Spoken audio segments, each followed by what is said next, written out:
Now, it's not like the Panthers that ran away and hid in this series, but they were the feistier, more energetic, more opportunistic team.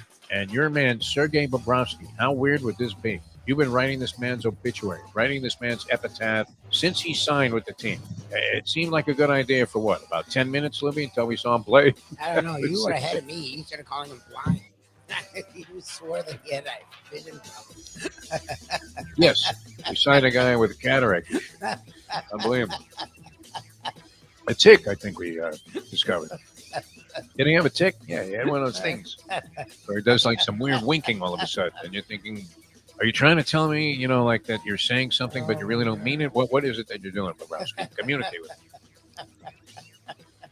He was communicating with his banker. That's all anybody was talking about. That he was making his $10 million that Dale Talon doled out for him when he could have signed any number of other attractive free agents. The time. Wake up with Defo, joined by Lubie. Welcome to the Defo Show. We come here not to bury Bobrovsky, but to praise him. That's our new stance here in South Florida. All of a sudden, everybody knows Sergei Bobrovsky and is a big fan. It's great. Absolutely an amazing turnaround. Welcome to the show. Fine Tuesday to be with you here on the Defo Show. Jeff DeForest and one Mike Lubitz. And we'll be with you today until 9 o'clock here on the live version of the program. Dave Hyde going to join us about 8:20. It's always a lot of fun. Dave Hyde, very prominent right now. I mean, he's the last guy left at the Sun Sentinel. Everybody else is gone, huh? Sarny, gone. Fialkov, gone. Mayo, gone. Skolnick, gone. Winderman, I guess, is still there. Ira Winderman is still carrying the flag for the Miami Heat, and he obviously has a lot to write about. 3 out of 4 years in the Eastern Conference Finals, all 3 years against the Celtics, huh, Lubie? I didn't even realize that. 3 out of 4 years now, the Celtics and the Heat will have met in the finals. The Celtics, a team that was supposedly on the ascent and ready to break through and win a championship, and the Miami Heat, always right there. I was watching a clip of the Heat Brain Trust yesterday as they were just kind of sitting around shooting a breeze at practice. And who's doing the drawing of charts and plays and, out there with the grease board? One Patrick Q. Riley. Yeah. Pat Riley was with Spo. It was great. It's never left him, man. We still have Riley there and the mentor of Spo.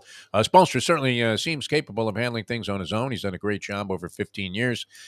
Surprising to me because I thought I'm not usually a fan of the hand-picked protege, especially if the guy hasn't really had any level of distinction prior to. Eric Spoelstra was a big surprise, was he not, when he was named the head coach? I guess people knew that Riley liked this guy, but kind of came out of nowhere, and 15 years of very, very distinguished coaching now has him perceived to be, by many, many general managers feel that he is the best coach in the league, far and away. It's interesting, too, to see the autopsy that's done about teams that are eliminated. Are you better off just being eliminated in the regular season? Because, is Jason Kidd's job in jeopardy, or because he capitulated to Mark Cuban and the other brass that were involved in this decision with the Dallas Mavericks demands that they go ahead and lose the last couple of games of the season? Is his job in jeopardy? Because he's out of the playoffs. He's staying put. And yet, if you look at what's happening in the NBA and the NHL, it seems like if you make an early round exit, you're in far more perilous position as a head coach than you would be if you just failed and fell flat on your face altogether. What do you think? Bonnie Williams out. You're seeing all kinds of different changes in Philadelphia. You don't know what's going to happen with Doc Rivers, although it seems like, I don't know, if you survive that day after hideous elimination, is it likely that you keep your job? Doc Rivers, 2 years left on his contract. They'd have to pay him off a pretty substantial amount of money. I don't know that matters. The Philadelphia guy owns like half the teams in America now. Guy that owns the Philadelphia 76ers. What did he do? He's the guy that had like the T-shirt store, Athletics or whatever. What's that called?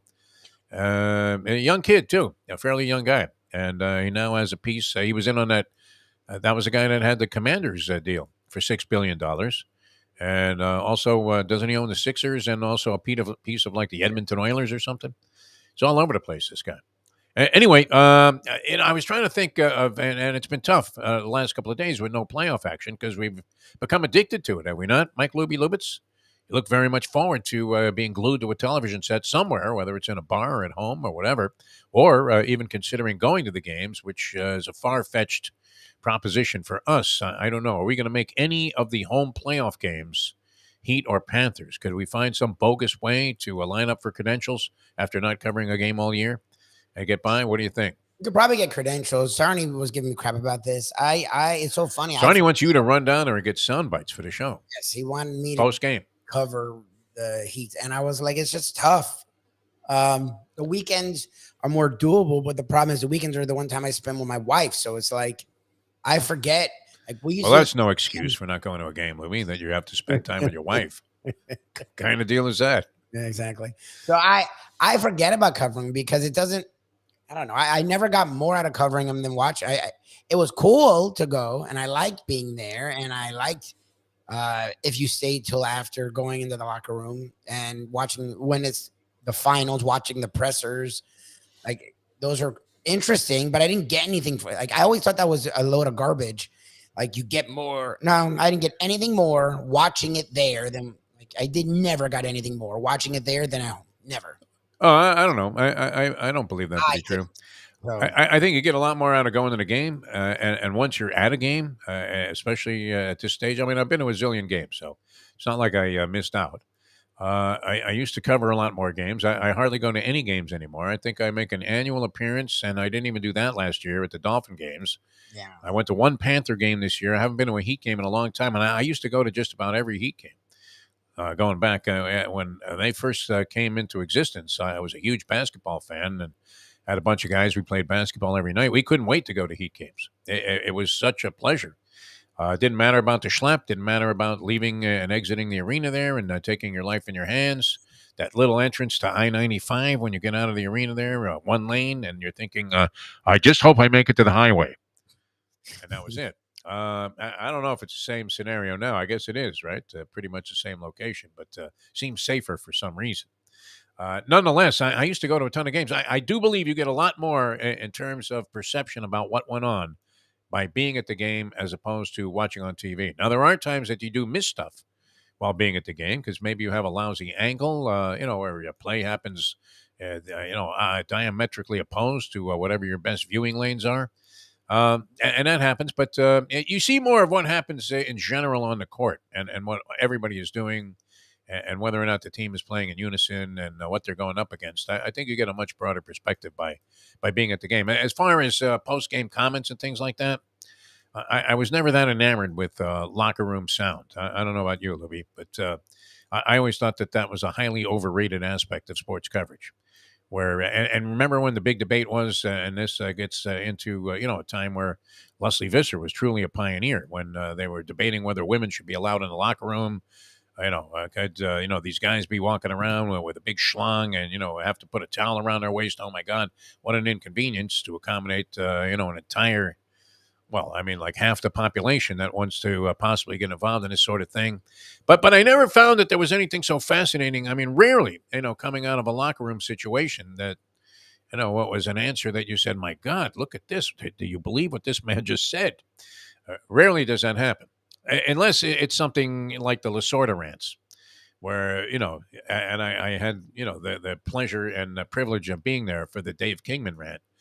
And that was something that if you saw that live, you definitely felt like you got your money's worth that night. Now, that was, only available to, members of the press that were down there at the time. And I do remember Brent Musburger was a big sportscaster out there, and Tommy Lasorda loved him. And we always thought, remember, and I actually asked the guy about it a couple of years ago, about 40 years after the fact, when I ran into that guy, Steve Futterman, who was a reporter for the Associated Press. And I always thought that it was him that asked the question about Kingman. And he said, no, it wasn't me. Nobody wanted to take the credit for that one, right? But it was a guy named, I think his name was Greg Olden. And he became a play-by-play guy and a stadium announcer, I believe, with the Tampa Bay Rays for many years. Greg Olden, does that ring a bell? I might have the name wrong, but right. I want to say that was his name. Not Greg Oden, a failed basketball player. Greg Olden. His first name might not have been Greg. Paul Olden. That was it. Paul Olden. You wanted me to take another guess at it? Anyway, he was the guy to put it to, Lasorda. And that was one of those awkward situations. I still remember it. And I wasn't the type to pop up and ask a question. Kingman had hit 3 home runs in the game, knocked in 8 runs against the Dodgers. And Lasorda's holding court, and nobody's saying anything. And usually Tommy, he always had something going on, right? Sinatra's down there, or some superstar, is bringing him lasagna or whatever from some fancy restaurant. He's offering it to everybody. He could have been any more gracious in that fashion. But that night, he was bummed out. You could see steam was coming out of his ears. And so nobody's asking any questions, not even Musburger, who usually was very assertive in these kind of situations, to a fault where you wanted to just say, hey, listen, shut up, Brent. Let somebody else ask a question. And sure enough, this guy pops up after about, it seemed like an hour of awkward silence. It was probably only a couple of minutes, and says, Tommy, what do you think about Kingman's performance last night or tonight? And Lasorda just, I mean, you could see fumes. And then all of a sudden he unloaded with one of the classic rants of all time. It was great. But other than that, I mean, what really comes out of a locker room? Well, you know what? We have a good team. They have a good team. Two good teams get together. It's going to be a good game. Wow. You get, I don't know if you get excuses so much, but the losers are usually a little bit down. And the guys who won are very happy. And almost always it comes down to the common denominator is, well, the only thing that really matters is the W. As the guy's reading the stat sheet and talking on the phone to his friend, hey, did you see that? I had 32 points. The only thing that matters is the W. That's what you're going to get. So maybe overrated, but I do believe if you go and watch the game live, I think you get a better perspective, no, than you do on TV. It's like for me, I never did. I enjoy going to games, but the thing is, when you go with a credential and it's a playoff game, there's like when you go with a credential, you can actually sit anywhere. So I don't mind it. The regular season games, I just again with us doing this to go down there at night, it's just a pain. It became for us, it doesn't make sense. It became a pain in the ass. Games. Yeah. And then the weekends again, that's when I spend time with my wife. So that's literally why I stopped going. The playoffs are the worst for me because you can't sit. You have to sit in the press, and for the Heat, the press is at the ends. Like, so the perspective is horrendous. Like, so I literally would miss so much. And the box lunch ain't much to write home about. Well, you don't see the substitute. Like, they don't announce all the substitution. Like, on TV, you can see who's there. Yeah. For me, I would go, who's the fuck's in the game now? Who's in what? Who's in the game? So, like, for me, honestly, not to bitch and moan because it's cool to get to go for free. Like, I would never complain about it, but it was one of the reasons I got into this. I couldn't believe that you could get into games for nothing. It was great early on, but like when we're doing morning shows, so it's a total disaster in that regard. And then the actual experience wasn't better. Like I literally am like, what's going on? It wouldn't enhance your ability to analyze these things from the professional standpoint that we always take that much. I mean, except that you do get the atmosphere and things like that. I'm watching a game on TV last night, and it turned out it was a replay, and I actually thought it was a live game, a replay of the Marlins game against Cincinnati that they won the other day. And it's funny, too, because I almost text Tommy Hutton during the game that he was sounding good. And now I realized when I woke up this morning, wait a minute, man, that game took place on Sunday. They were just re-racking it. I happened to turn on the Bally Sports Florida. And I'm thinking, wow, the Marlins are still playing the Reds on a Monday? What the hell is that? Must be makeup of a rainout from 2 years ago. And I'm looking at it now. So this was a Sunday afternoon game that was taking place. That place was dead. I mean, there's no atmosphere at these games. I'm sorry. You Marlin fans out there are just not doing it this year. I mean, absolute vapid conditions where, it just, you're thinking it's Jean-Paul Sartre probably could be writing the column about this. The emptiness. It's boring. Whether the people there or not, there's just no vibe there, right? I mean, it's just, I was thinking, wow, maybe I'd take the grandkids. By the way, today, a birthday party for young Christian, turns 5. Nice, her birthday. Yeah, 5 years old. And, I was thinking, wow, would I take my grandkids to a baseball game? Something that you would have dreamt about in the, My Three Sons, Father Knows Best era of television when you were thinking about being a family man, Lubie. You missed out on this. But I always saw myself as like Ward Cleaver, with a couple of kids. Maybe one's a little bit, of an oddball, but, with the fenced-in yard. And June, asking if I want meatloaf for dinner. I saw myself, believe it or not, living a fairly normal and conventional life. That didn't happen, to say the least. But something good happened out of all of it. Somehow I managed to have a kid that turned out to be great. And so the grandkids, I was thinking, would I take them to a baseball game? And I tuned in this game last night. I thought they would hate this. I mean, I don't know. Would a kid enjoy himself in a place that was just absolutely dead?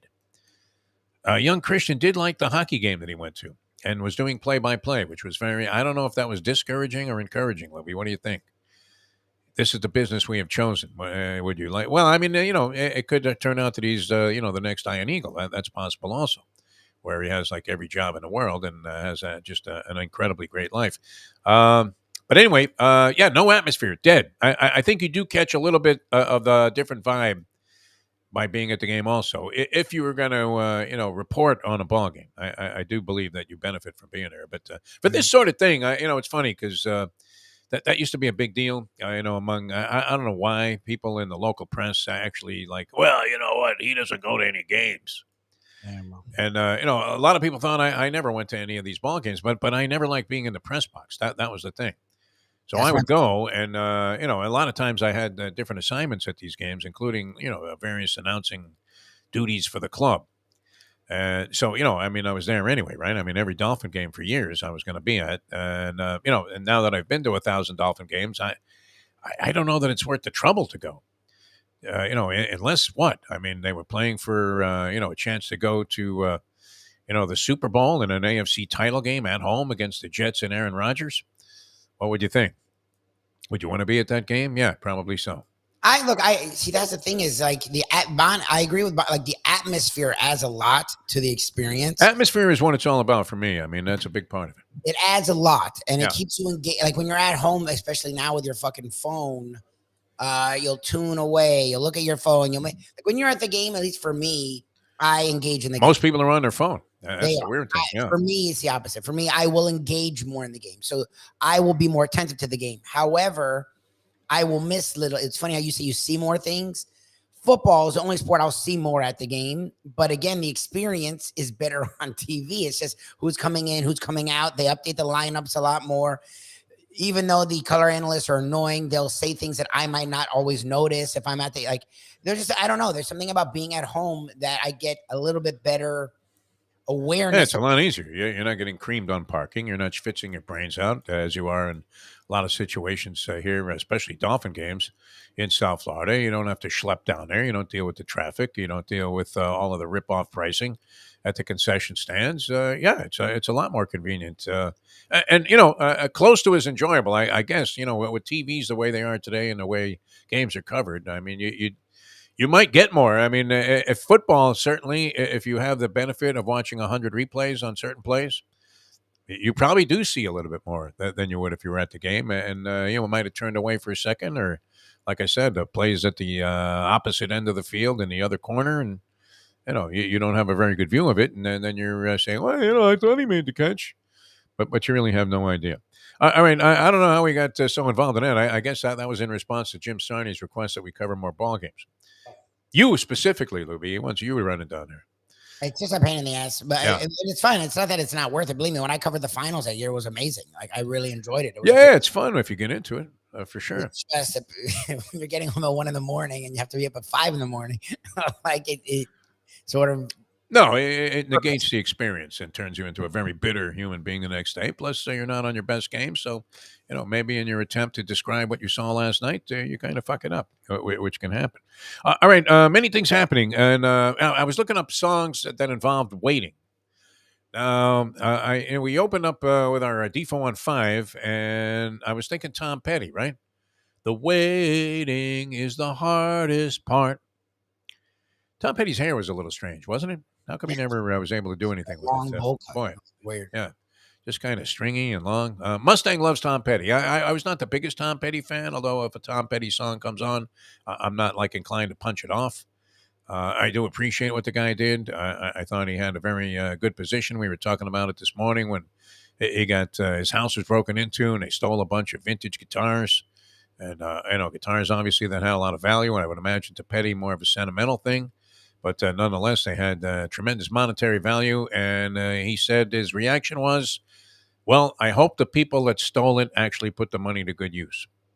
You're like, wow, that's a noble position to take on something like that. Lubie, you would have been screaming, huh? Yes. Most people, the reaction would be, I hope they chop their hands off like they do in like China or something. If a guy gets caught robbing stuff. Petty's like, nah, you know what? Maybe they needed the money, and let's hope they put it to good use, right? Maybe they stole these guitars to take care of their sick mother. Doubtful, Nah. but possible. All right, so a good approach, and yet I was thinking The waiting is the hardest part. It's getting that way for these playoff games. I don't know that I can make it through another day of watching the Kraken. What do you think, Lubie? And unfortunately, they went down. Our real Oh, Cinderella yeah. dream went down. Yeah, they went down 2-1 last night to the Stars. No, I forgot about Yeah. it.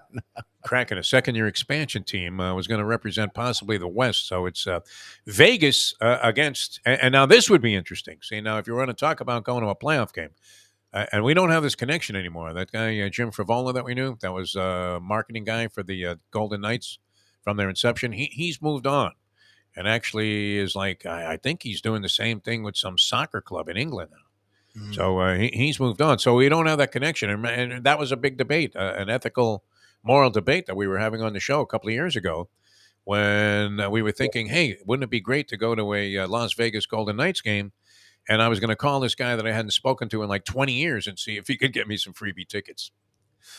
You thought that was a move I should, just should have called casually, said, oh, by the way, Jim, because I could have used the premise that I was coming to Vegas anyway. Yes. Man, it's been a long time. I remember doing those shows on the Jim Bandit show, which was called what? What was the name of that show again? We were on late at night, and it was like Sports Schmink. Sports Extra? Yeah, I don't know what you're talking Yeah, about. one of those kind of shows we did live from Channel 33 Studios with Jim Mad Dog Manage. And it was a pretty good show, actually. He would bring, like, Marino would guest on there and all kinds of, good people. Jim Frivola used to come by. He was, at the time, I believe, some kind of PR assistant, either with the University of Miami or one of the teams here. And so, I was going to mention to him, yeah, hey, man, I really miss doing those shows. And you were great. You were always very helpful to me. And I'm coming out to Vegas, and I wanted to pay you back by taking you and the wife out to dinner. Right? And then he says, well, you know what? You're hoping, he says, we really can't make it. We're really busy with the team right now. But why don't you come to a game? Yes, that's literally what I was trying to have you do. That's the move. That's very Ralph Cramden-esque to try and think that was the way that was going to work out. Who knows if it would work out that way? But you at least, to me, you can't go right to the tickets. Like, you can't go right. Hey, Jim, how are you, man? I'm going to be in Vegas. I'd like to go to a Golden Knights game. I won't beat around the bush. I really don't give a flying one about you or your family. Like, that's my problem. Obviously, since I haven't called you in 25 years. But now that you have this position of strength and Look, can possibly help me, well, why don't you leave a couple of tickets in my name at the gate there at the T-Mobile Center, and I'll come to the Golden Knights game. Now, that wouldn't have come off very well. Someone you're friendly with, like Ira the Met fan, who is like family to you. Yeah. If he had like season tickets and his daughters and family never goes, you could say, hey, Ira, I'm going to be in town. I'd love to check out a game with you. Then yes, it's Ira. Like, we've seen it at his friggin' house. Yes. Like, that's different. If it's a guy And you've talked to in 20 years. Where you've been distanced from a guy forever, never gave it a second thought, then you saw that he got a great position, and you realized it could be advantageous to try and poach some free tickets off the guy to a very I don't know how difficult the ticket it is. I would imagine it's not easy to get playoff Golden Knights tickets. But I bring this up for a reason. We don't have this connection anymore. But wouldn't that be lovely, as they say in the song, to go out there and catch the Panthers Golden Knights in the Stanley Cup Finals? Oh, good. In Las Vegas. Now, you talk about an atmosphere. That's an atmosphere. Yes. They really know how to put a show together there, which they do. I mean, they got everything. They got women with pasties and a G-string. I mean, they got everything that you could possibly want in a Vegas show there at this hockey game. So I would love that. Now, see, that would be worth going to. Why? Because of the atmosphere. Yeah. Well, then look, the Panthers here. Panthers here is a good experience, I would say. They we got very spoiled, and then they went from unlimited to nothing, and it soured me on my Panthers experience. So that's my issue with them. It's not me. I don't even mind if the team stinks. I mean, I kind of like the sort of half-empty arenas. Also, I've been to a lot of those where your team is hopelessly out of it, but you just enjoy the game and the experience. Now, they've made it a little bit prohibitive with the gouging of prices at these live games. $35 to park, I think, is an abortion. I think Joe Biden ought to look into this. I think, if DeSantis was going to do anything, he should finally put a limit on the price of parking at sporting events. No? I don't understand. Never mind banning books and curriculums. You can park across the street for free, and most people do. So maybe that's why they did that, was because whoever's willing to park there, they want to gouge. I don't. Like, See, that's you all. would think that they would say, "Hey, listen, you guys are willing to pay us something, so Yeah. we'll take your $20. It's already a ripoff at 20, my friend." Yes, yes. Make it more affordable. And then more people like me would go, all right, screw it. It's $15, $20, fine. But like, it's not, to me, you can park all the way out at the end of Sawgrass, close to it. And because the mall is open, movie theater's open till at least 12, they can't do anything to you because you could be there for something No, it else. doesn't seem like anybody suffers any consequences of No, poaching free parking across the street there. it's a wall. Because they literally, like I said, I mean, it was one of the weirdest things I've ever experienced at any ball game. I've been to a million ballparks and stadiums, so where the cops that were directing traffic and the security people were guiding you into illegal Yes. parking. Gladly, hey, okay, keep it coming, let's go. Hey, Joe, move it. Come on, Jack, pick it up. When they walk you across the street. Yeah, and then they Walk got you guards across the there. street. Yeah. And you're like, what else could you be doing but parking there and walking to the arena? And they guide you to and from, and no one cares. So Nobody it's like, cares. hey, They all know it, right? hey, your stupid ass prices. Yeah, But then why whack you for 35 there? They're encouraging even more people to park illegally across the street because I would have to say it was so offensive to me to pay that $35. That is that a Jewish thing? I don't want to get into like a religious slandering or anything because I I don't am know. Jewish. I know people. We know plenty of people that have lots of money. I And hate getting ripped off on parking, on cab rides, 100%. on hotel rooms. I don't like it. Now, I've lived a life of relative privilege in that regard because it's been Cop City for the most part and freebies. But yeah, that 35 sets you back a little bit, doesn't it? I remember I paid 40 to park. I was getting free tickets from a friend of mine. I went to a Hurricane football game, which I hadn't really done much of after going to virtually every one for years. And then, after the move to what was then Joe Robbie and now Hard Rock Stadium, I have rarely attended Hurricane football games. And I went to one years ago, and I couldn't believe it was $40 to park a car. 40 No, parking at Hard Rock's fucking insane. for a Hurricane game that was going to be, in a more than half empty stadium. Yep. And you're thinking, that's rude, isn't it? They don't even, I mean, it's like, we used to think about, walking into the racetrack and you think, well, should we go to the clubhouse? Nah, we'll sneak in there when we get a chance, right? Because, you were out like $20 before you got started. You hadn't even gone to your pocket yet. But back then, $20 was $20. It wasn't just something that, Jimmy Conway'd the waiter at the restaurant so you could, get a seat there without, having to wait 2 hours to get served. Anyway, yeah, I still enjoy going, but I don't enjoy getting creamed. I really don't. Regardless of how much money you have, it just seems like it puts you off a little bit to just get annihilated before you even walk into the stadium there. Yep. And God forbid, you should have the grandkids with you and they guide you through Pantherland or whatever that is when you get into the arena. But let's go. I mean, if they play Vegas, let's go, Lubie. You want to do it? We'll make arrangements. It would be worth it just to catch like a Stanley Cup Finals game with a team that you were involved with, and then on top of that, be out in Vegas and have the people going crazy for their team. All right. So the waiting that was one of the songs we came up with, right? The waiting is the hardest part. Tired of waiting would have been number one on the list, would it not? I'm tired. Tired of waiting. The Kinks going way back. I think of, yeah. Tired of waiting for game one. Every band in the Ballad of Bands back in the day when I was first taking up the drums, every band played Tired of Waiting as their opening number. Very simple song for the drummer to play. I mean, you didn't have to know much. It wasn't like you had to read music or anything. And that was a go-to. But hey, I was looking, I mean, some really, strange songs are entered under the list of songs about waiting. So Far Away, Carole King. Would you ever think of that? No. So Far Away. In fact, when that song comes on, you have to think, oh, shit, I'm trapped in an elevator. Right? I mean, that's the only time you hear music like that anymore. Yeah, so far away, and everybody's humming along. They don't want to look at each other or talk to each other, especially not anymore. Somebody's probably packing heat. You never know, exactly. Okay, are you tired of waiting for game number one, Lubie? Or can you stand another day of this anticipation? I got used to the playoffs every day. I was actually watching every day for the first time in a little bit. They've been pretty interesting. But from a Heat perspective, the longer they wait, the better. So I'm grinning and bearing it. The Panthers, yeah, it would have been cool for them to start today because they're pretty healthy. I don't really They're need. hot right now. They're hot. And exactly, I'd rather them stay in the mode. The Heat, they have a lot of injuries, so they can use every day they can get. So I'm okay with them getting a couple extra days. I don't know how much it'll matter. I mean, I think the Celtics will eventually beat them, but it'd be cool to have them at close to full strength as possible.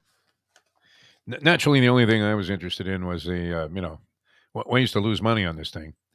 And the best way to lose money is to follow the people of Action Sports. Very sophisticated. I mean, these are good writers. I mean, they really come up with some good shit, I have to say. And from an analytical standpoint, it seems like everything they say makes, a really good sense. From the standpoint of making money, as we say, I mean, it was Brent Musburger's dream to bury America. I mean, just absolutely bury. Never mind the debt ceiling, man. This guy's going to take us all out. So this guy, Michael LaBeouf, who's been handicapping hockey and other things for Action Sports in the segment I get in the New York Post, which, I mean, it's good to have a newspaper that has more than one degenerate page. I mean, here's one. Yes. Here's another. You can flip around, find other things like the Preakness entries. This is great. They have the whole pitching grid here. I mean, there's a reason that this is like a convenient. It's like the Cliff Notes of sports with a lot of, very illustrative articles also about what the hell is going on out there. Yes. Anyway, this guy has some astute analysis, and his strategy, ultimately, I'll go ahead and capsulize this because it's too small to read anyway. But he says he's waiting. He thinks the Panthers will lose game one to Carolina. And then he's going to jump on the Panthers bandwagon after they lose game one. I mean, this is the level of insanity that degenerate gambling has reached, where you're complicating the matter. I mean, it's already almost impossible, right, to come out ahead overall. It's rough. And so if you like the Panthers in the series, you would like them a lot better if they won game one, wouldn't you? Which, is natural, right? Now, the odds are going to change after game one if they lose to Carolina, and he thinks your best bet is to let them get buried in game one and then go ahead and bet the Panthers in the series.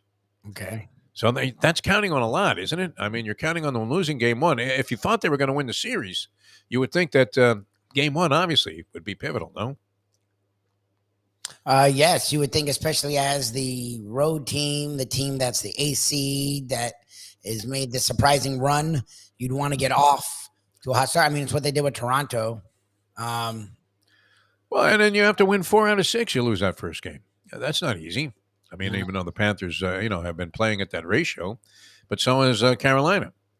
Anyway, it seems like Carolina is a bunch of guys that they don't have the superstar, type of names that you have on some of these other teams, and they played great during the regular season for the most part. Excuse me. And then towards the end, they kind of tailed off a little bit, and so people kind of lost faith in them. They ended up, I guess, what is the third best team in the conference? I guess people will have the Maple Leafs a little bit higher than them after the Bruins were out, but it feels like right now people are all over the goddamn Carolina Hurricanes. All right. Well, he's looking. This guy LaBeouf is looking for Paul Maurice to make some big adjustments in the series. There you go. Apparently, the Carolina style is that they just come out and attack you like man on man, that type of thing, and they go right after you. And they never relent from their type of so-called pressure hockey. All right. So this guy concludes with the way I'm attacking this series is to wait on game one and see if the Hurricanes, who have been dynamite at home over the past few postseasons, win. At that point, I'll back Florida in the hopes the Cats will make the right adjustments to claw their way back into the series. This man is insane. Now, yes, he may be right, but that's insanity. Yes. This is what's happening to America. I don't know that we need to really worry about who's president or gun control or any of this shit. We need to worry about DraftKings and FanDuel. There you go. And the Meshuggah nature that people are taking. I mean, what happened? You run into some old fart and he says, well, it's hard enough to pick a winner, right? You ask him who he likes. Maybe is he going to box an exact? He goes, hard enough to pick a winner, right? This is a guy that's still betting 200 to show on 4 to 5 shots. Just trying to grind it out. But that philosophy seems a lot more sound than this train wreck of a way of thinking and strategy of, putting yourself in the most difficult of circumstances and then trying to buy your way out by making bets at very high odds and hoping that what you're right once in a blue moon. Is that what you need to be in these kind of circumstances? Wait for the Panthers to lose game one and then jump on them. Well, it's like, was it Andy or you talk about like in the game when the team's down 15? Yes, That's the time. that's the time, right? Go all in. Shove all in. It really is. These are the recommendations of a guy that, I mean, he really he wrote like a very good column here. Actually, I mean, if you read this thing, you actually think you know something about the series. But yeah, he thinks that the key will be Paul Maurice making adjustments to Carolina's style because Carolina won't change its style. They're going to be whatever it is that they are, which is, I guess, a very aggressive team that. You know, I don't know that you can necessarily determine a flat out strategy that's going to be consistent in a hockey game, right? The way the puck bounces around. I mean, doesn't that throw a little bit of a helter skelter element into it all? I mean, it literally is like putting a gyroscope in a basketball, and then you go out and play a game. Yes. You just don't know where it's going to go. I mean, I don't know that you can determine. Okay, this is the way that this thing is going to happen, and it's going to be a disciplined pattern, game after game after game. I'm not sure that's the way it's going to work. The Kraken last night had a weird thing. I mean, in the first minutes of the game, Seattle had blocked 9 shots. But they must have needed an ice tub, the size of a small city after that game. They blocked 9 shots before they reached the net. The Dallas Stars had 10 shots in the game, and only 1 had gone on net. Other than that, they were all being plucked. I mean, you should. I mean, guys were literally, it was like dodgeball. It was unbelievable what was happening. But they weren't able to, come out of this thing as much as they tried to subdue the Dallas Stars. So that story unfortunately went up in smoke. But Dallas, I hope they lose to Las Vegas and the Panthers can prevail. We're going to make it a mission to go to a game. All right, Lubie, what do you think? I just lost Louie, but hopefully we still have you people out there. Anyway, we have Dave Hyde coming up at 8:20. We'll get into both of the local stories that continue to be of a Cinderella variety. And the Lakers get underway tonight against the Denver Nuggets. I was looking at some odds for that series. And I mean, the Nuggets you would have to think would be favored. Lubie earlier and I were thinking and this is kind of bold, especially since I've been recommending the Lakers as a team to look at all year long, even at 2-10. I thought if they do get LeBron James and Anthony Davis cranked up and get any help at all from anybody else, they might be a very tough out once you get to the postseason. And sure enough, that's proven to be true. Although we don't know what kind of nutbag the Jean Morant effect, had on the Memphis Grizzlies in that series. As the Lakers may have, caught themselves a very fortunate break going against Memphis at that time. And then Morant was injured in the series. They come back against the Golden State team that was absolutely pathetic on the road all season long. Inexplicably so. It doesn't seem possible that a veteran star-laden lineup like that could be so bad in spots where they're not in the cozy confines of home. Played very well at home, obviously, to make the postseason, but couldn't stack up in the end against Anthony Davis and LeBron in a real weird seesaw series. Absolutely one of the strangest series that you can imagine where, one team would win by 30, come back, lose by 20 the next night, then go back and win by 25 again. But the Lakers now against the Denver Nuggets, and the Nuggets are favored in the game tonight. You have to lay 200, no, what is it? More than that, 250 to win 100 if you like the Denver Nuggets in the game tonight. And everybody's thinking that Nikola Jokic is going to dominate, although there are those that believe that Anthony Davis will be the human eraser, the Marvin Webster, when it comes to this series, and will have a way to negate Nikola Jokic's really, what would you call it, subdued brilliance? So it does seem like this guy is, doing nothing out there, that he's going at a very slow pace. And sure enough, I mean, you look at the stat line at the end of the game, and he's got 35, 14 rebounds, 8 assists, and is largely responsible for the success that his team had. But they do have many guys that can make big contributions. Jamal Murray has been brilliant in spots in the postseason. And you have Michael Porter Jr., and Aaron Gordon. Going to be a lot for the Lakers to try to handle. So we were thinking Denver in 5, so let's go with Lakers in 7. And you might be safe in that regard. All right, we will continue here. I don't know what happened to Lubie. He got lost, and he's texting me, but I don't have my phone. So if we're still with you, just say hello, and we'll continue until Lubie can find his way back into the equation here. As would be normally bringing you some very important messages around now from our fine sponsors, including the great people at Hialeah Park. But we'll see if we can get this thing together and have it come together all at once. Okay, good. Bonnie, you're out there. I see you. I'm going to hope that Louis makes his way back into this thing. Otherwise, it could be a very, very long morning here on the show. So, yeah, I don't know. Any other songs? I'd be curious to see some people on the chat line. Songs that deal with waiting. Tired of Waiting would be number 1 on the list there. The Kinks going way back, only because of those experiences, at least when I was in high school, in the various battles of the bands that took place along Long Island. It was a very popular type of event, right? Friday night, you go to the park, battle of the bands, and maybe be 4 or 5 bands out there. Guys didn't necessarily have the same equipment you might see on stage if you were lining up with Peter Townsend and The Who. You'd have an amplifier that looked like it was a converted toaster oven, and you'd be banging out a very solid rendition of So Tired, Tired of Waiting, Tired of Waiting for You. Yeah, very poor rendition of that. Yeah, and the waiting is the hardest part. That would be another one. Not sure. I agree with some of the other songs that are on the list. There has to be, a variety of country songs that deal with the whole concept of waiting. I would imagine, but I'm not that familiar with that. And yet, it does seem like it's an eternity now after this night after night action, including double headers, that we have been waiting and waiting for the beginning of the playoffs. Are you there, Louie? What's the story with you? Thank God that you kept going. I don't know. My internet went down and wasn't coming back, and I don't know. I can't communicate to you when it happened. No, I had no idea what the hell was going on out there, but I'm trusting the people, which is great. I mean, we can count on our people here, our fans.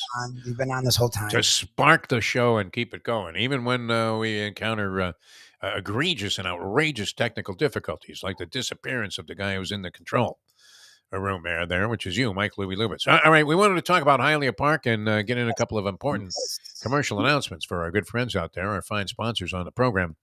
And Hialeah Park going great. I mean, the Preakness, the draw is in. We didn't really mention this.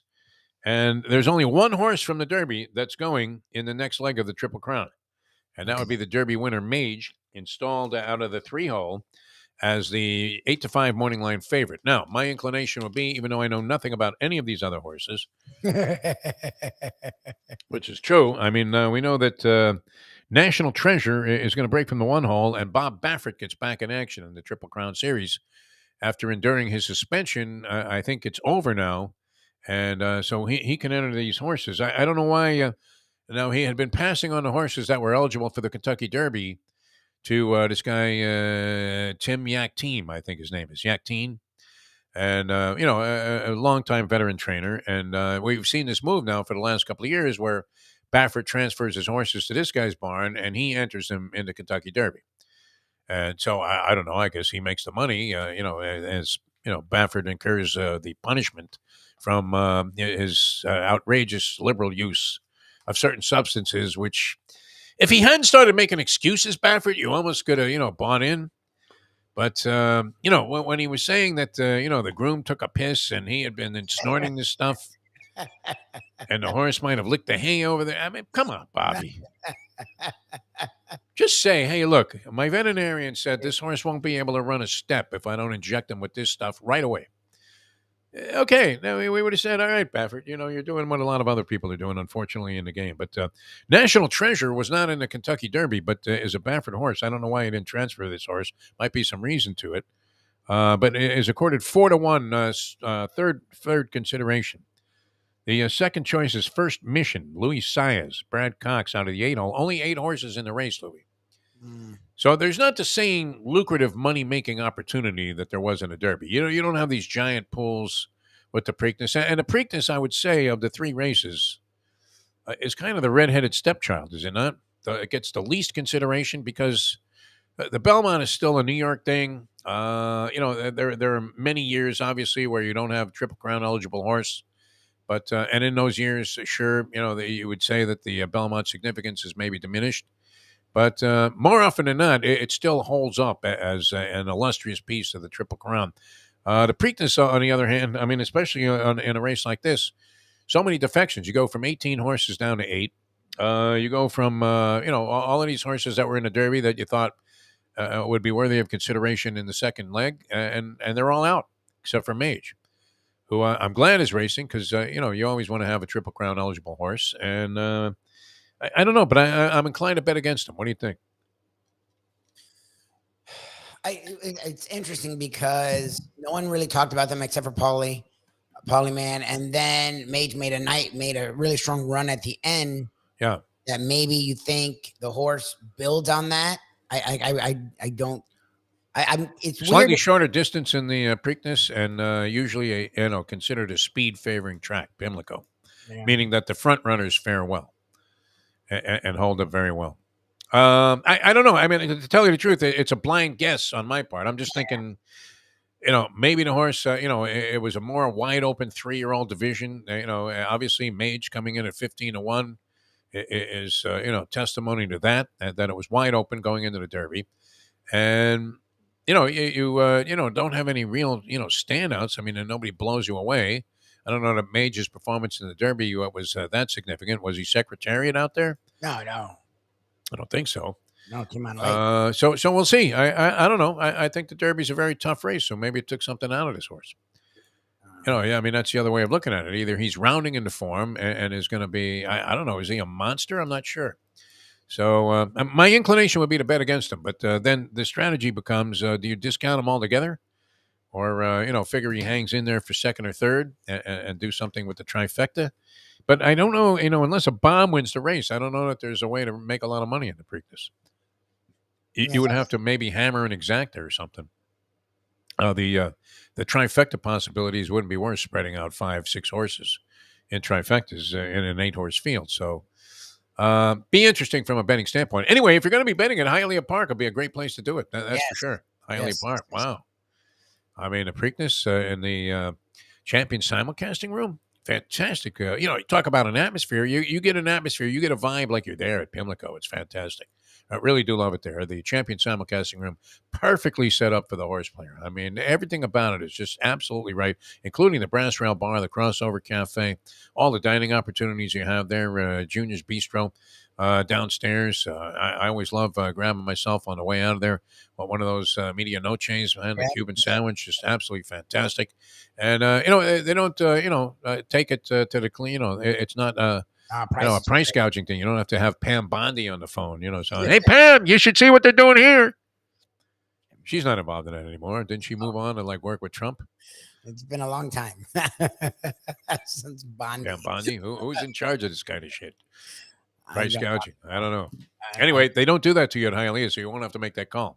You won't have to worry about a thing because great food and drink and all at very reasonable prices. That makes it a lot more fun. All your favorite Vegas style games in the casino. They're paying big jackpots out all the time, and the poker room is absolutely fantastic as well. Great place. I mean, if you're talking about taking in the Preakness Stakes, I would check that out. And then go online. They have this wine tasting and a fancy schmancy dinner going on. And I want to say that's going to be Friday night at Hialeah Park. So check into that as well. But you can find that information at HialeahPark.com. And, that's just another example of the great things that they can do. Sophisticated societal type of events can take place there. Or you can just go there and, howl your brains out at all of the great screens they have in Champions while you're chugging down your third Corona and watching the Preakness and thinking, this is heaven. If this is the afterlife, I want it right now. Just absolutely fantastic. You think you died and went to heaven. It's great. Hialeah Park, beautiful place. And check it out for yourself. Get a player's card. All kinds of freebies and amenities go along with that. You're going to love all of the activities at beautiful Hialeah Park. All right, we're coming back with more. We'll be with you until 9 o'clock here on a show. 12 o'clock today, Mike Mayo's Lunchbox. Mayo, wow. I mean, an $800 tab at Runway 84, dinner for three. What do you think, Lubie? I mean, yeah, it's a lot. I guess the tab, yeah, I mean, if you're Mike Mayo, you're going to have to throw a pretty generous tip out there. You can't be a cheapskate. I don't think he's inclined to be a cheapskate anyway. I do believe he would be a generous tipper, Mayo. What do you think? Oh, no. I mean, he would on his own tip, well, let alone at that place where they're taking care of him. Yeah, he can. He knows all the owners. He drops their names all the time. I mean, you can't, be a cheap tipper there. Have the waiter go up to, it's like if I go to Cafe Seville, do I really want the waiter going up to Joey Esposito and going, that friend of yours, I don't know if he knows how to calculate math, but it looks like he left me 8%. No, you got to actually put a nice tip out there if you're a Mayo, and he's usually good about that. I mean, no, I believe, he's generous like that. That's a lot. Look, I don't know. Like at a place like that, it's interesting that they just kept ordering stuff. Like to me, there's only three of you. Do you need right? How much do you need? Yeah, exactly. You need two main courses and a pasta, and then they got two desserts. Like at a place like cater to Last Supper. I mean, it's unreal. Yeah. But is that what the meal was entitled? Like, was a Mother's Day special, Last Supper? No, that wouldn't be inappropriate on Mother's Day, right? I mean, that's just suggestive of the idea that maybe it's over soon. You don't want that. And this was with the ex-wife. On top of that, it wasn't like he took his mother out for lunch or dinner. It wasn't a lunch thing, but yeah, that was a lot of food, wasn't it? I mean, I thought 8 sticks was a lot of money for 3 people. Have you ever paid 8 sticks for 3 people in a restaurant? I don't even know. Like when we've gone out, I mean, for like anniversaries, you'll pay. I might have gone 5 on a 3 top at some places, but I don't know about 8. Well, you guys buy bottles of wine. Like Shirley and I don't drink. What drives up the price a lot of the time, unless you're getting a porterhouse. Yeah, bottle of wine. Bottles of wine. But Shirley and I don't drink like that. Like we'll have a glass of wine or 2 glasses. So to get a bottle is sort of like in Greece, we got a bottle of wine because the price was actually really good. Yeah. We're at a place and we were going to be sitting and looking at the sunset. So we got a bottle of wine. Ooh, and got nice. whatever. But like that was the night. When we go to eat, we'll have a glass of this or a glass of that. To get a bottle is like a lot. We don't drink like that. So. Oh no! I mean, look. In my case, I'm dealing with a Mustang. I know I'm going for 2 bottles of wine of whatever I order, so I take that into consideration. And then I'm hoping I have to nurse my intake so that I don't have to order a third. Because by that time, the Mustang is inclined to say, bring another bottle. and waiters are quick to respond to that. Whether you don't have time to wave them off. It's not like you're like DeRocher out there coaching third or something. They're saying, no, don't go. I was gonna say they don't give you a chance to say no. No. Another bottle? Sure. Boom. It's in the ice bucket with the cap off or the cork down. Yeah. So I understand that whole thing. Still, I mean, 8 sticks is a lot for 3 people. I believe that. Not that the thing was a ripoff. It's just that how much you're right. How much you need to order. He already had like the steak for 2, which is probably good enough for 3. None of them are big eaters from what he said compared to him. Like they like wide arrays of food. Yeah.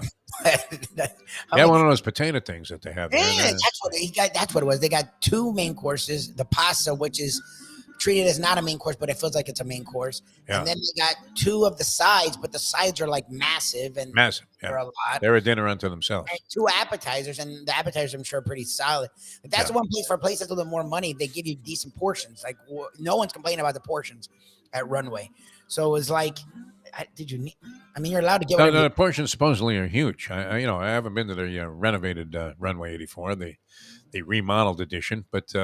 They were always. It wasn't like you were starving when you left there. That's for sure. Man, you're allowed to do it. I was just like, I don't ever remember getting cream to that. Tune. I think his ex-wife stuck it to him. I really do. 100%. Porter, who like of all the steaks, like it's just a lot. Yeah. Yeah. I mean, when the ex is ordering, I don't know that I've ever been out to dinner with an ex. Yeah, maybe I have. It's possible.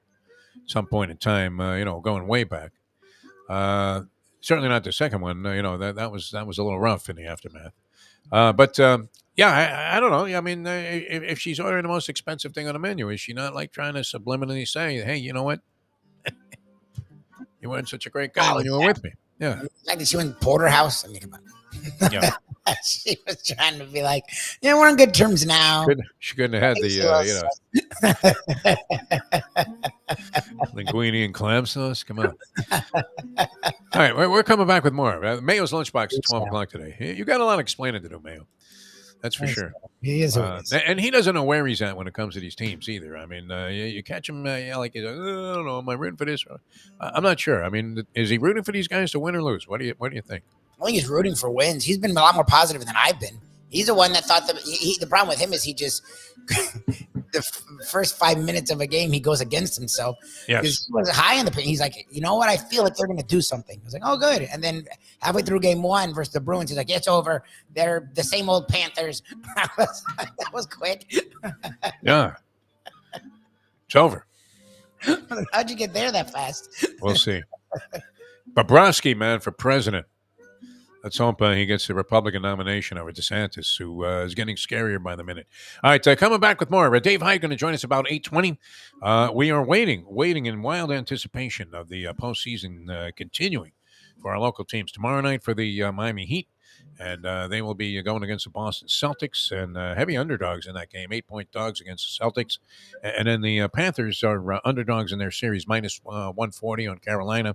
So I guess you're getting like plus 110, I think, or 120 on the Panthers to win that series. And the strategy of this guy, LaBeouf, Action Sports, is to watch the Panthers lose game 1 and then jump in with both feet.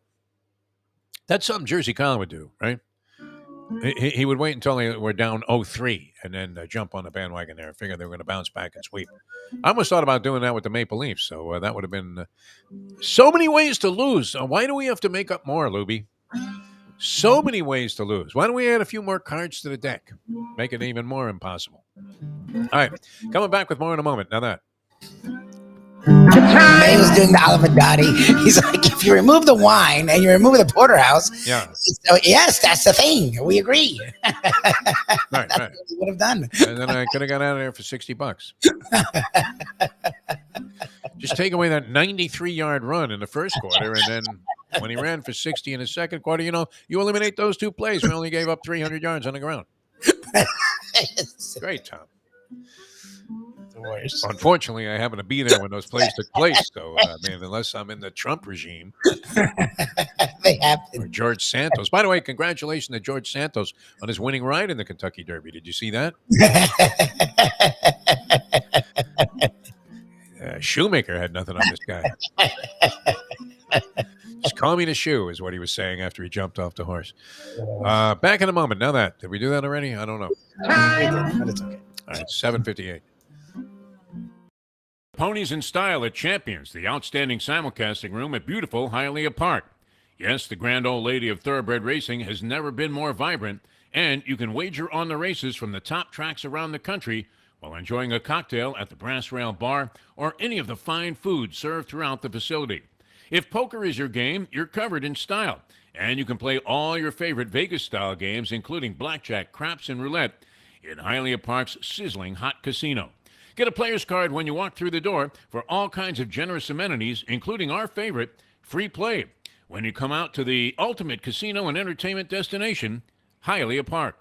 These days, we're all looking for comfort anywhere we can find it. Thank goodness for Landlubbers Raw Bar and Grill in Plantation, because they are making sure you are as comfortable as possible. First of all, they're not only open for delivery and pickup. All you have to do is go to landlubbersbarandgrill.com for both pickup and free delivery. You're going to have the best wings in the world.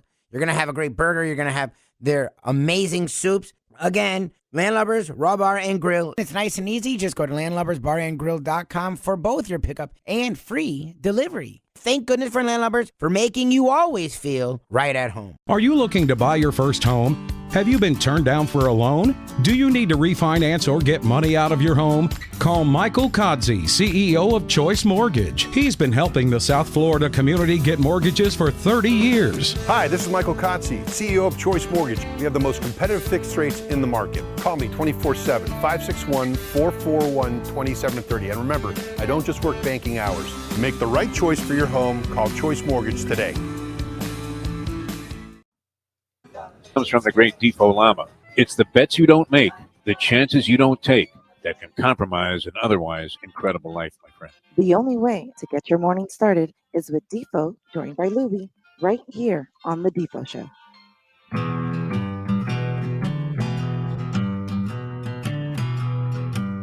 All right. Welcome back to the show, the Defo Show, here on a Tuesday, rolling along, getting ready for more South Florida playoff action and activity. Jeff DeForest, along with Mike Lubitz. I may have to get up here for a second and turn off this phone alarm that's going off here in the background. I don't know if you can hear that. It's playing like it sounds like an ice cream truck pulled up. All right, carry the load here for a second, Lubie, while I make this move. Go for it. So, anyways, it is funny, Andy. Yes, that's the move: is deny, even after you admit. My favorite, George Santos wants to run, and it's like, dude, we already know you're not about anything. We already know you admitted you're nothing. How are you going to then run? It doesn't matter anymore if you're in the Republican Party, right? Ms. McCarthy, I mean, for as much as people ragged on Nancy Pelosi, I mean, does he not seem like the ultimate tool? Oh, duh. Oh, my God. What a stiff, right? He can't answer anything, huh? They ask him about Santos, and, it may as well be Jose Santos he's talking about. Like, oh, well, I don't see any reason to, force this man to do anything, huh? Let the law play itself out. Every day there's another 13 criminal charges against this guy. But I mean, the entanglement and the web of deceit that this man has been involved in is so incredible. And he's a member of Congress, Lubie. I mean, Yes. think about where we're at today, right? You used to think of people in the legislature as being distinguished citizens of the United States, as wrong as they may have been in the past. But it's just become just a mashugana hellhole at this point. That's why we can get lost in our world of sports and degenerate gambling. And I think I'm going to let this carry me to the wire because I don't have time left on the planet, enough time to save the world. Do you? Don't think we're going to do that. So we may as well enjoy ourselves while we can. Probably not. With all of this other stuff. All right. Now, I'm in heaven right now because you might be able to see this reflection in the background there. This European clay court season has been phenomenal for both the men and the women. I threw in the women there for our good friend Jim Sarney because it has been great on that side, too. And the men, it's been just one match after another, a red clay bloodbath. And there's one going on right now here, and it's happening live in Italy. And you have this kid, Holger Rune. I believe he's Hungarian, Holger Rune. And he won a tournament earlier this year, and he's been playing real well. 19 years old. Alcaraz gets upset by a guy yesterday. My man, Carlos Alcaraz, gets upset by a guy named Fabian Marazan, another Hungarian kid who I don't think he had ever won a match in the main draw prior to this year of any ATP 1000 tournament. But it's been sensational, the stuff that's been going on there. So the tennis world is really lighting it up, and that was a hell of an upset yesterday. Remember, I got distracted. We were doing a show, and I caught out of the corner of my eye Carlos Alcaraz, and he was hitting one of his phenomenal shots. And you thought, okay, well, he'll wipe the floor with this kid who had to win 2 qualifying matches to even get into the main draw. And he pulls off so far the tennis upset of the year. The Joker's still alive in this tournament in Rome and seems to be rounding into form as they head towards the French Open. I believe, Lubie, that Rafa is out. And could he be finished altogether? Rafa Nadal. He keeps vowing to come back. It's kind of like the Polyman coming back to the Hialeah Park Trivia Challenge. It's something that you would like to see happen, but we just don't know that it's going to. So he may be out of there, and it's going to be wide open, this whole thing with the French Open. And all of these tournaments leading up to it, and I believe this is about the 4th one on the red clay that involved the majority of the top players in the world. And absolutely fantastic action taking place on the red clay in Rome, leading to when's the French Open? Is it next week or a couple of weeks from now? You don't follow this sort of thing. I don't know. I was going to say, is the French soon? These 50-shot rallies, I mean, it's just absolutely incredible what these guys are doing. I remember years ago reading John McEnroe was upset that he didn't think at the time that tennis players were considered athletes or getting enough consideration for being the athletes that they are. And you would have to say, if you watch this stuff, you have to be incredibly athletic. Oh, yeah. To do what these guys are doing. I mean, and they're hitting howitzers at each other the entire match. It's fantastic. This guy Runa is in just a life and death battle here with a guy named Popperin, who kind of popped on the scene recently. A tall drink of water, and I guess he's an Australian player, a young Australian player, and he's been making some noise, but. Really, really competitive. The top guys in the men's division in tennis are just unbelievable, and the women, with Swiatek, she's not mopping up the floor with everybody so far in this tournament, but she's been taken out a couple of times too. So very, very incredible action that you're getting from the tennis world. Golf too. I mean, we'll turn our attention to that. I don't know. Am I going to get in the pool, Lubie? What do you think? I'd have to put my entry in today. Yeah, do it. Why wouldn't you? Oh, today? Why? Isn't it Thursday? Thursday is when the tournament starts, but with this new arrangement that I have with the tournament entry, I would have to get my entry in today. Okay. And so the first debate would be, and you're saying go with Scotty Scheffler over John Rahm. That would be the first debate. I mean, you can only pick one of those two guys, and then there's a variety, also on that list of other players that you could take if you think that they're going to do better. Your object on these 7 lists is to pick the guy that you think is going to do the best of the people on that list. And if you can find that guy on all 7 lists, you're going to win. Yeah. My logic would dictate that. Or, you just don't want anybody who's going to completely screw up. You don't want the cuts. The cuts are with you because you lose. You miss the cut, you're finished. El finito for the most part. Every day that they're not in it. Yes. Well, I mean, you're going to lose 6 shots to par no matter what. And, sometimes that may even be beneficial. The guy might have shot a worse round than that had he made the cut. But, for the most part, you're finished if your guys don't all make the cut. In this particular pool, which I think has become very popular, do they have pools available on these betting sites? Can you bet like pools? I guess you can take teams now in golf. Golf opens itself to just an outrageous variety of betting options. Here I was just telling you not to bet like a fool in this Panther series, and I'm telling you to go bet fucking golf. What is wrong with this, Lubie? Well, because the odds are great, and the pool thing's fun. It keeps you, unless your guys just totally tank like last time we went the wrong way on 2. It gives you a whole weekend full of action. For the $50 entry fee, it's $50 worth of entertainment. No question about it. A whole weekend. Yeah. What is your with the live guys? I don't know what to do with the live guys. Live guys, I mean, you would have to take at least a couple of them into consideration, would you not? Now, Dustin Johnson just won a tournament, but the problem with Dustin Johnson is, we were talking about it yesterday with Tesler. I mean, the body language of a person or an athlete. Yeah. Now his body language always suggested that he was detached from what was going on, right? I mean, 100%. Doesn't he look a little bit like like a young Jim Jensen? Except Jensen was all energetic. He was all in. You knew that he was going to give it everything he had. You're not sure where Dustin Johnson's head is at. He looks out of it. He's always. What's funny is he had a great life. Like Paulina Gretzky was great looking. Yeah, and he was killing it on the golf course, and it seemed like he had everything together. And he always looked bitter. It's like, dude, he never looked happy, right? But that's just how some guys look when they compete. Yeah. He might be intense. So that's. I mean, by the same token, he wasn't overly emotional when things weren't going well. That's the thing. I mean, it was one of those guys. I don't know if he was difficult to read. He was difficult to read because he always looked bummed out. Yeah. Yeah. But I mean, does he? Is he of a frame of mind where, like Koepka, you could tell in the Masters when he was leading there, he had that swashbuckling thing back again. And, he wanted to shove it up the ass of the guys that stayed on the PGA Tour and thought that he was, a low-life, blood-sucking rat for defecting to the LIV Tour. Which, do they think that anymore? Has the ice been broken between the two factions? Or would you believe that the guys on the PGA Tour still despise all of these other guys for selling out for the blood money of the Saudis? What do you think?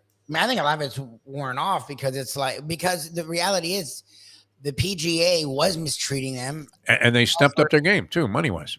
Have said that both there and with the PGA, and the fact that so many defected and some were actually winning made the PGA react. So you sort of have to pay homage to the LIV guys for shaking the PGA up. And I think that's sort of what happened outside of Rory. Everyone else has gotten real quiet. Yeah, you don't hear a lot of acrimonious stuff going back and forth between the two factions anymore. The live guys, I don't know. What do you think their feeling is? That hey, look, I don't give a fuck. I got $100 million.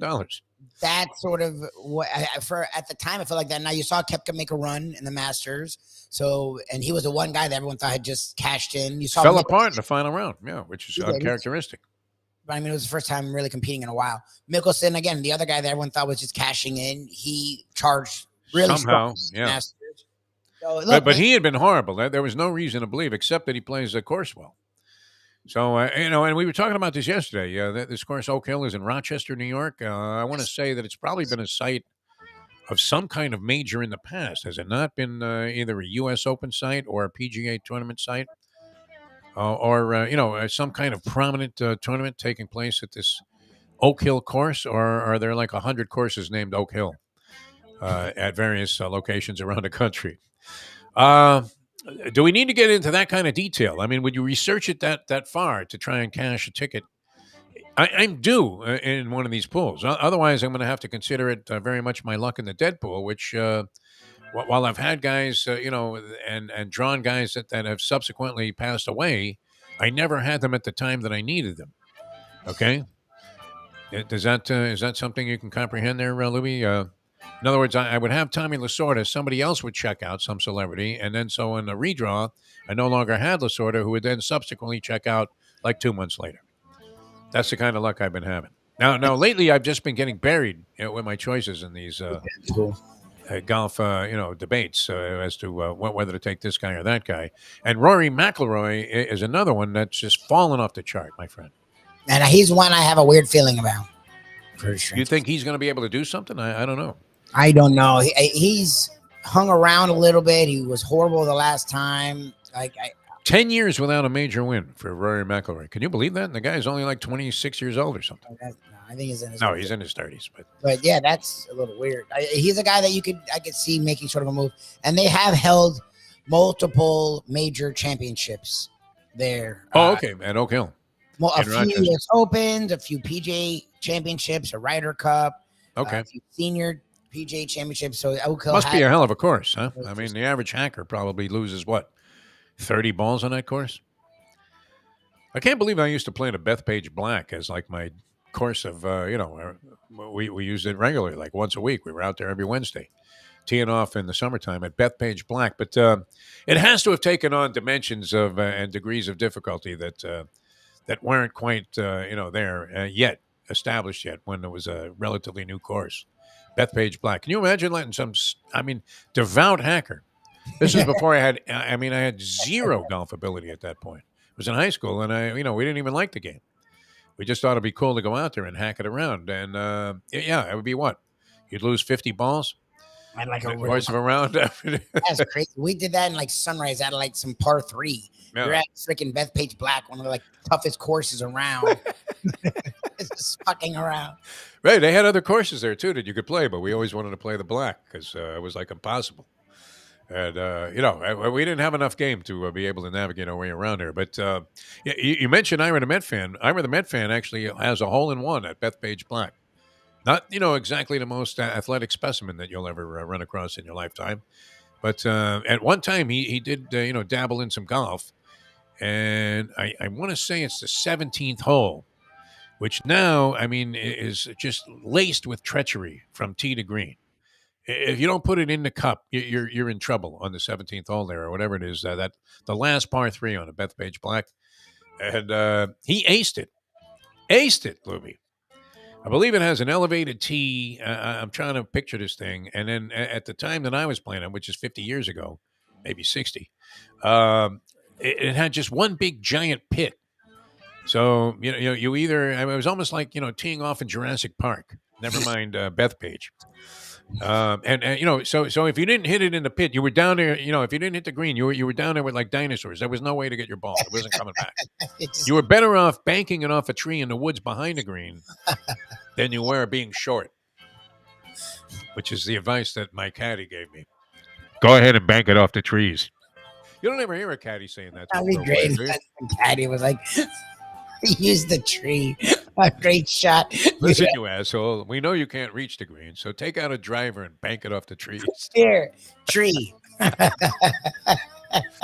We should be doing a commentary on a live tour. I mean, it would be a blast since they were looking for a little bit more open-mindedness as opposed to the usual stiff golf commentary that you get. Tiger for par. Eagle's going to be great at that when he takes over from Nance.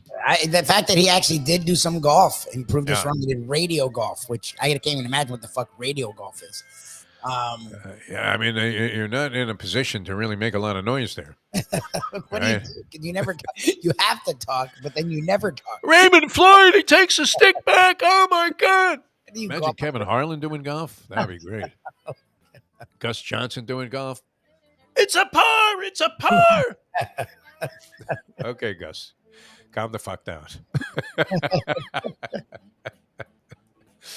All right, we're going to get some decent perspective here. We've just been rambling about nothing here, and sometimes it's fun.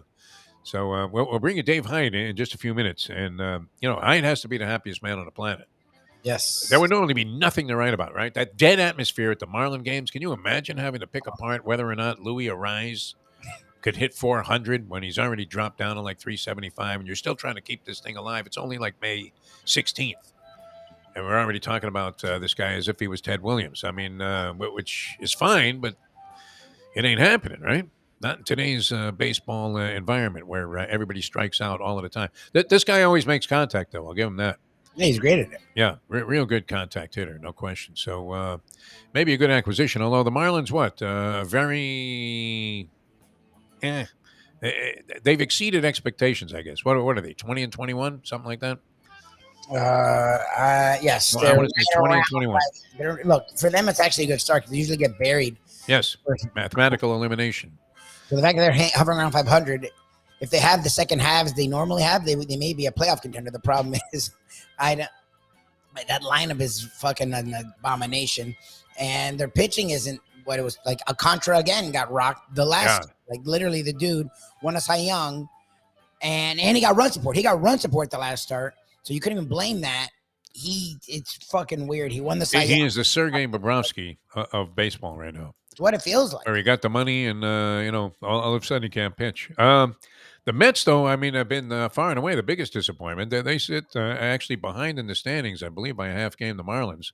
Yeah, the Phillies. And that's pretty sad considering the money that they spent in the offseason and all of the fanfare. The Phillies have passed them in the standings and are in second place, which they were badly compromised as they didn't have Harper to start the season, and this Rhys Hoskins guy, what was a big part of what they do. The Tampa Bay Rays continue to amaze. I mean, in Major League Baseball, that is a phenomenon, my friend. And outside of the guy with the last name, Rosarena, I couldn't name one person on that team. No, who the hell do they have? I don't know. Who's the manager? Personnel, Kevin Cash is still there. Yeah. Still there, the guy that made that blunder in the World Series, or the championship round. What was it on? World Series? It was World Series versus Blake Snell? Yeah. It was stupid. Oh, my God, was that stupid. Fucking analytics. Yeah. They had Michael Wacha. Is that the guy? Wacha? But I think he was on. He's pitching for somebody else now, Padres. Okay. He had a no-hitter going after 7, and they had to discuss whether or not to take him out last night. I hate this stupid. He had hit 100 pitches. They had a no-hitter going. He talked the manager into throwing him back out there, and he gave up a hit to the very next guy. And then they yanked him, a one-hitter. But you couldn't take him out in that spot, could you? You have to hope that he gets like 2 10-pitch innings and gets the hell out of there. They've done it. That's what they do now. The analytics over everything, which is so dumb. It's literally made the game even less fun than it already was. How did I lose that bet with the Twins yesterday? Pablo Lopez, my man, against Noah Syndergaard, a very suspect, starter for the Dodgers. And you're thinking, you can't really go by starting pitching matchups anymore. That used to be the way to handicap baseball, was it not? And all of the prices were set based on the starting pitching matchups, but the starters go 5-6 innings now. The starters barely matter. Yeah. I don't know that they barely matter, but, they don't matter as much, that's for sure. When you knew Whitey was going 9, you knew Juan Marichal was going to pitch into the 15th inning before they'd ever consider taking him out. That doesn't happen anymore, so tougher to handicap. Up 7-2, Lubie, in a baseball game. Yeah, Come he's on. doing his job. How do you lose that in 12 innings? I mean, that's gut wrenching. That's enough to make you just commit yourself to some kind of an asylum, is it not? It's like the insanity of waiting for the Panthers to lose game one before you jump on the bandwagon and pour your money in on the Panthers to win the series. That's some recommendation. Why doesn't he just recommend cyanide, this guy? Mayo said that's a great way to get maximum value. And I was like, huh? That would be a Mayo strategy, yeah. But he didn't pull the trigger on that. He may have Last this year when he was praying that the Panthers would get swept. He hated them like poison a year ago. He did. This is a man that's operating at a point in time where he's experiencing a lot of confusion. So he'll come your way at 12 o'clock today. Maybe he can, explain some of these positions. Because, right, didn't he hated them like poison last year. He hated them. Yeah, no, he was right in a sense because he's the one that started believing in them when you and I were like, yeah, they look horrendous. Yeah. What are you talking about? They make it through this series, but you're not going to be confident going into the next one. You may be right. And you and I were both like, you know what? And he joked about them getting swept. We're like, that's not the worst idea. He had seen the sign from the gods of gambling, and once again, as if it was a stop sign on 441, he just ran right through it. Through it. Yeah. Some old bag, It's like Cookie Rojas. Cookies, waving them in. Just come on. Keep it coming. Rojas resented that I was always making that reference, by the way. He did let me know that at one time. All right, we're coming back with more. Dave Hyde going to join us in just a minute, and he'll talk about these two series coming up and the story lines that are being written here in South Florida. That's straight ahead in a moment. Now that. The time. If you take away the steak, I like that. It's 8:21. Folks, Tony Segreto here. Let me ask you a question. What do you look for when you go out to eat? Good food, obviously, friendly atmosphere, not too loud, but good energy, reasonable prices, and a place where you feel comfortable. All those ingredients, no pun meant there, are hard to find unless you're talking about the Texas Roadhouse.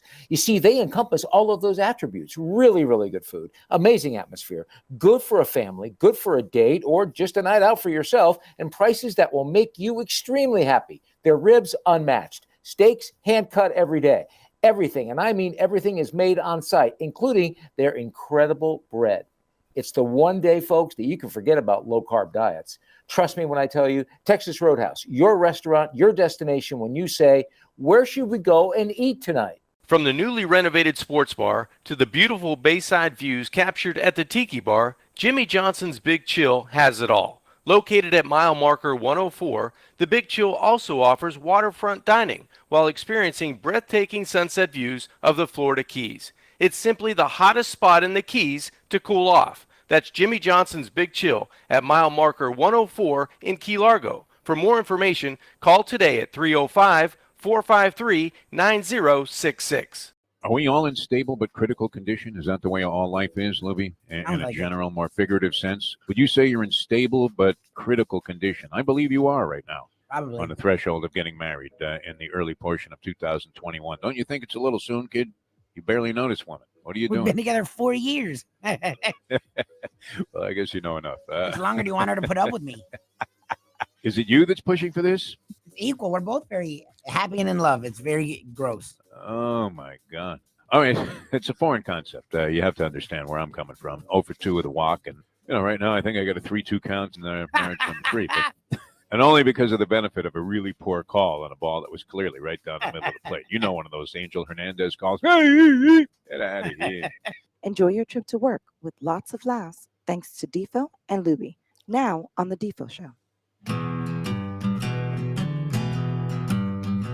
Welcome back to the show, the Defo Show on this Tuesday. Good to be with you, Jeff DeForest, Michael Lubitz. A euphoric time for the South Florida sports fan. We are going to bring you Dave Hyde in just a couple of minutes here, but he is so in demand right now that he had to put us off for a few more minutes as people are trying to pick his brain and see what the hell is going on out there with both the Miami Heat and the Florida Panthers. Summarily dismissed the Miami Heat by virtually everybody. I mean, are they in there with that little of a chance, Lubie? Have they been that unimpressive? I know you believe they've been compromised here. I mean, you would have to say, could they use another source of scoring? Because this is the other thing about role players especially, and guys that you haven't seen that you can count on night in and night out for the kind of consistent contribution that they were giving against the Milwaukee Bucks. I mean, that's not the nature of the beast with these guys. The That's the Gabe problem. Vincents and the Caleb Martins. I mean, they are good players, yes. Can they play a vital supporting role in many situations? Yes. Are they capable of even carrying a team briefly in spots? Yes. But can they do it consistently? It's like we say about this business, Louis, right? Guy'd come in and on a Monday and he would do a great show, a new guy. And you would say, that's great, right? And people would think, this is really easy. But he had been rehearsing that show in his head his entire life. Exactly. Now you get to day 2, and it's 6:00 in the morning, and really nothing transpired of any great significance the previous night. So you can't just sit there and go, hey, you know what? If the Dolphins had an offensive line, and people aren't calling into these kind of shows anymore, and then the guy realizes, I have to come back and do this every day at the same level. It's not as easy as it may appear, and a lot of people just can't do it. That they so-called shoot their load in game number 1, and you see that. I mean, with athletes that aren't as steady and persistent in making those kind of contributions, and that's been your big complaint, Lubie. Your big complaint about the Miami Heat so far. Well, it's just we saw them do it. Look, again, and it's when Julian was raving about the Knicks balance. It's about the stars, especially basketball. But as we saw with the Suns, it helps to have some depth. Look, so that's why a team like the Nuggets, to me, is the scariest team right now, because they have both. They have the best player in basketball, who's an unselfish guy but can't take over and has no problem taking over. They have a guy who can lead with Jamal Murray. They have a guy in Aaron Gordon and Michael Porter Jr. who can score if they need to, but they also have depth as well. And Michael Malone's done a really good job handling them when they're healthy. It's just they've had a lot of injury issues. The problem for the Heat is everyone seems, at least 4 of their top 6 guys seem to be really hurt. And that is a problem when your depth has been inconsistent. Like Vincent, Martin, and Love really showed a lot in that first round series. And that's probably why the Heat were able to win in 5. And then they sucked in the second round. So like the Celtics tertiary guys, they have enough of them where they usually get the 2 or 3 guys they need to help, between White and Williams and Robert Williams, the big, and Smart, and like all these guys, Brogdon they brought in. They have enough guys where 3 guys can suck because at least 2 are going to do it. He only have really 3, and they can't afford for 3 to suck. All right. Let's bring on a guy who, has this thing, really under wraps in terms of analysis and, theories about what's going to happen. And I would imagine, it has to be in celebration, wild celebration every day. We welcome the outstanding columnist, preeminent columnist here in South Florida right now from the Sun Sentinel. Been doing it for a long, long time, and he's back and forth. In fact, because of the nature of the newspaper business, he is the beat writer for both the Heat and the Florida Panthers right now. I mean, I don't know. Is Winderman still around, Dave Hyde? What's going on with Winderman? How's he doing? Ira is the quintessential voice of the Heat right now. Yes. Certainly for the Sun Sentinel, and as he has been since the first dribble, pretty much of the Heat. So, but I go back from winter to winter. It's a great thing right now in my life. I've never quite had this, where every day I'm talking about winning and success and surprise and the next round. This is tremendous considering the last two decades, other than the Heat, have pretty been much Mount Trashmore in South Florida sports. So this is tremendous to have this little run here. It's become a little more glamorous with a little more sparkle to it because neither team was really expected to do anything. Not that you can always go by expectations, but certainly buried as 8th seeds in their respective sports and coming into the postseason. You would have thought, if they win one round, it would be remarkable. And obviously that was going to be a very difficult challenge with the 2 best teams that they went against, Milwaukee and, of course, the Boston Bruins. All right, as we're now on let's go back to Friday night. I know it seems like a century ago, but and we've been talking about this great season of South Florida winter sports with the 2 teams in the Final Four, and now this. 2 teams clinching conference finals berths on the same night, obviously unprecedented.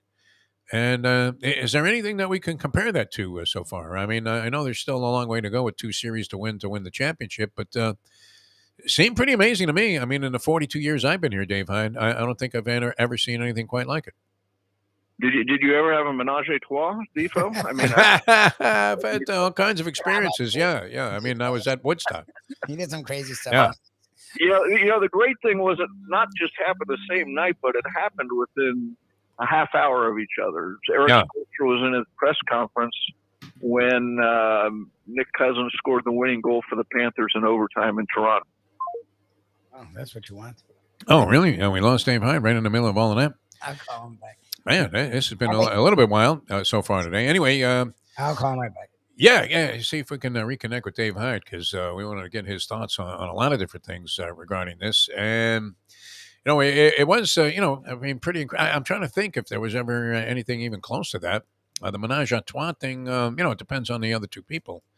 In this case, it was just a joyous occasion as we're looking at closeouts that had it gone past that point, all of a sudden it would have been time maybe to start, injecting some sedatives into the South Florida fan base. All right, we back with Dave Hyde?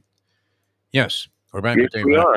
Yeah, it's beautiful. Yeah. Okay. You were saying, Dave, I mean, as far as, nights of achievement, South Florida sports history or days of achievement, nothing quite like it, huh? Yeah, Eric Spoelstra was sitting there with a paper cup of some undefinable drink. Nice. He wouldn't define it when asked. And I wanted everybody deserves some of that night. So whatever he was having, give all of us that because it was a night you're not going to have. And, overlapping series wins that put them into the finals of their conferences and their respective sports. And for the Heat, this is their I think 7th time in 13 years they've been to the Eastern Conference Finals. And as I wrote, it's like the movie Twins with Schwarzenegger and DeVito. The Heat are Schwarzenegger. They're the big team that's been there around, and you look at them and say, okay, this is what they do. Even if it's a surprise this time, this is what they're defined by, getting to making runs in the spring, with their 3 titles and now 10 conference finals. And the Heat are Danny DeVito, the team that hadn't done anything in a quarter century, really. And since 96, any record they have for playoffs, it's always at the end that happened in 1996. So we're going back 27 years. So the fact they did it together, it was a fun night. All right, a lot of different storylines to pursue here. Let's get into the Heat and the Celtics first. Celtics prevail after they were down 3-2 to the Philadelphia 76ers. James Harden does his usual vanishing act. Embiid has a lousy ball game. Doc Rivers' tenure comes into question. I always love the obits that are written on teams and the autopsies taking place after they bow out of the playoffs. They were in a reasonably commanding position there, up 3-2, and with a home game. Boston finds a way to win that and then annihilates them in the second half of game number 7. Heat and Boston, very familiar foes in these spots. 3 out of the last 4 years that they've met in the Eastern Conference Finals. How would you size this up? Almost everybody that I've seen, Dave Hyde, is picking the Celtics to win this series.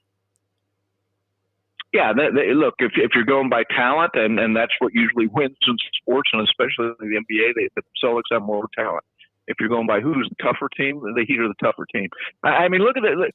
Compare the Heat to what Philadelphia just went through.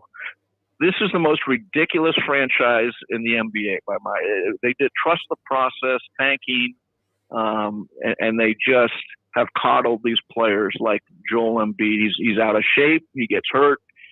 They withered it at 6 and 7 in that series, game 6 and 7 in that series, because they're just mentally tough. Could you imagine if Embiid had come to the Heat, what a different player he would have been? First of all, he'd be in shape.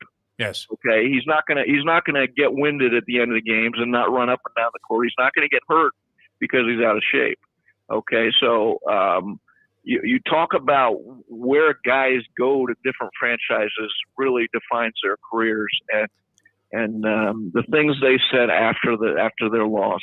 That was weird. You never hear from the Heat. Embiid, instead of saying completely and only, I got to do better. well, I got to get better players around me. You know, it just can't be me and Harden. He sucked. You know, so start there with the Heat. They're a very tough team. We know that, but here they are again in the spring, defining it once more. And the question is, how far can that toughness take them against a Boston team that they have some T-shirt like this is their year. I can't remember the phrase they got. Yeah. They went to the finals last year. They beat the Heat in Game 7. As we all know, Jimmy Butler missed the three-pointer that would have won the game for the Heat.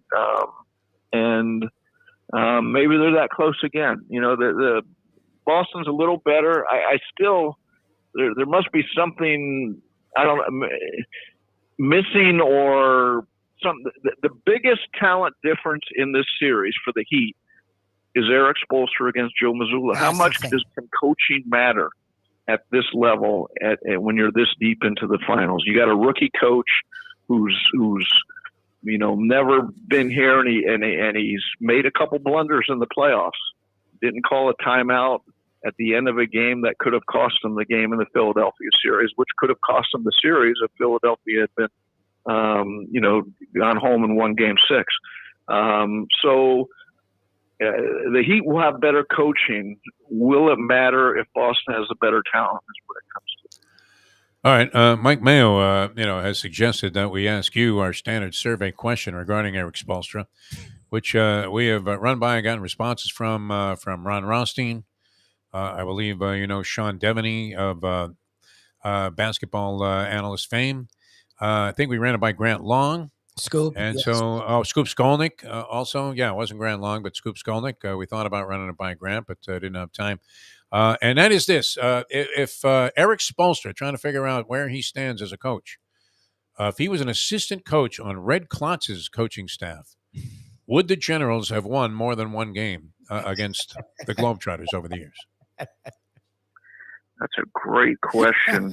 he would certainly have had them running through walls, even if they lost. They would have been in shape. Yeah, exactly. They would have been. You wouldn't. This when Meadowlark Lemon goes down and starts claiming his legs, someone from the Generals might have stepped on him.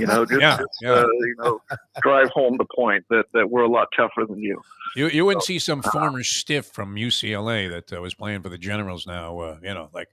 What was the guy's name? Ralph Donninger, I believe. We're running up and down the court aimlessly against the Trotters.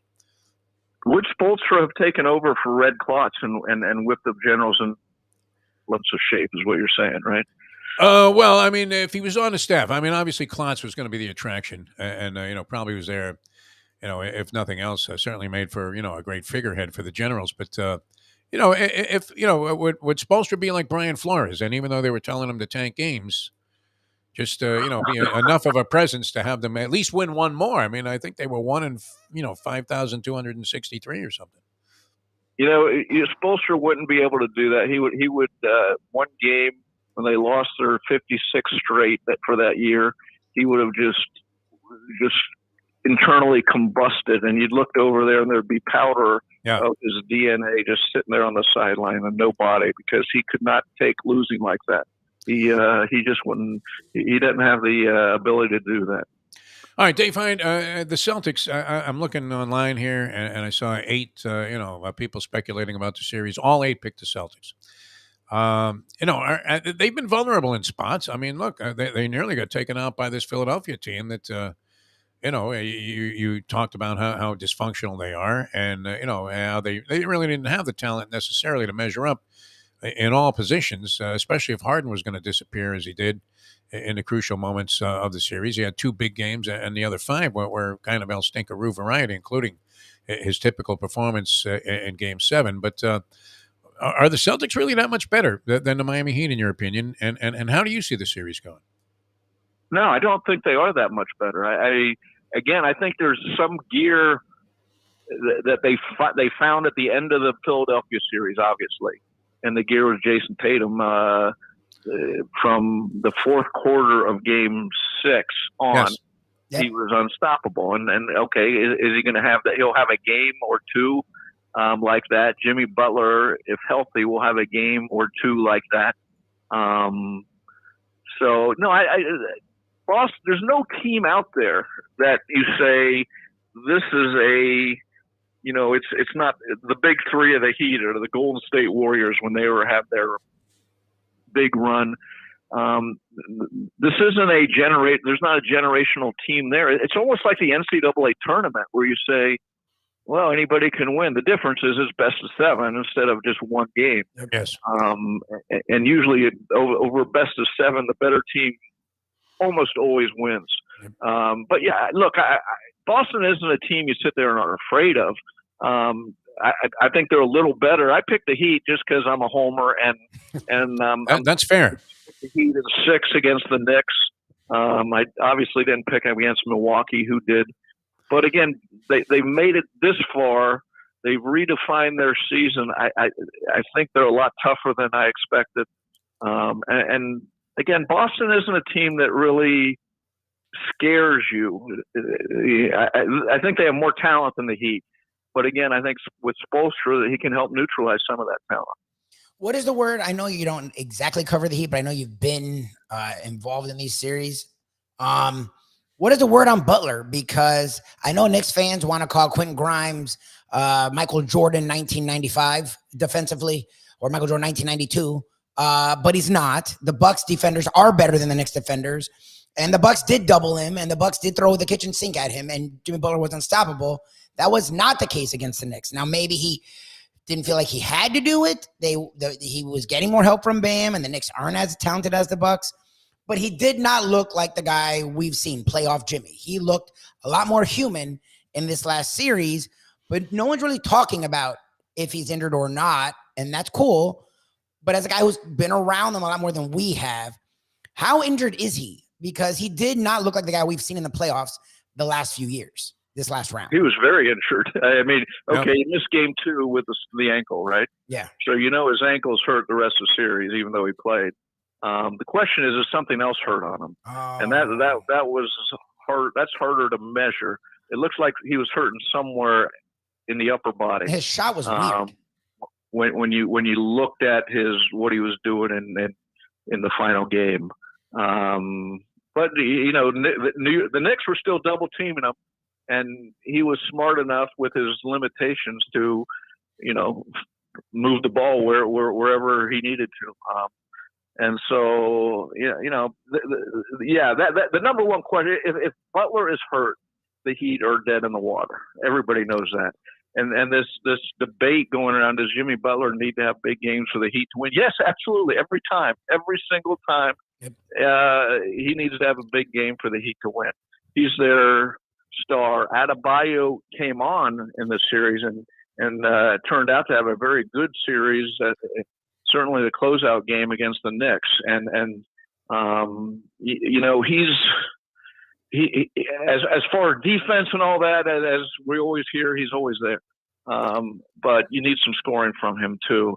And then the larger question to me this series is Gabe Vincent. Yeah. Okay. He's got to score just to be on the court. Kyle Lowry has had a couple games where he's come in and been lights out off the bench.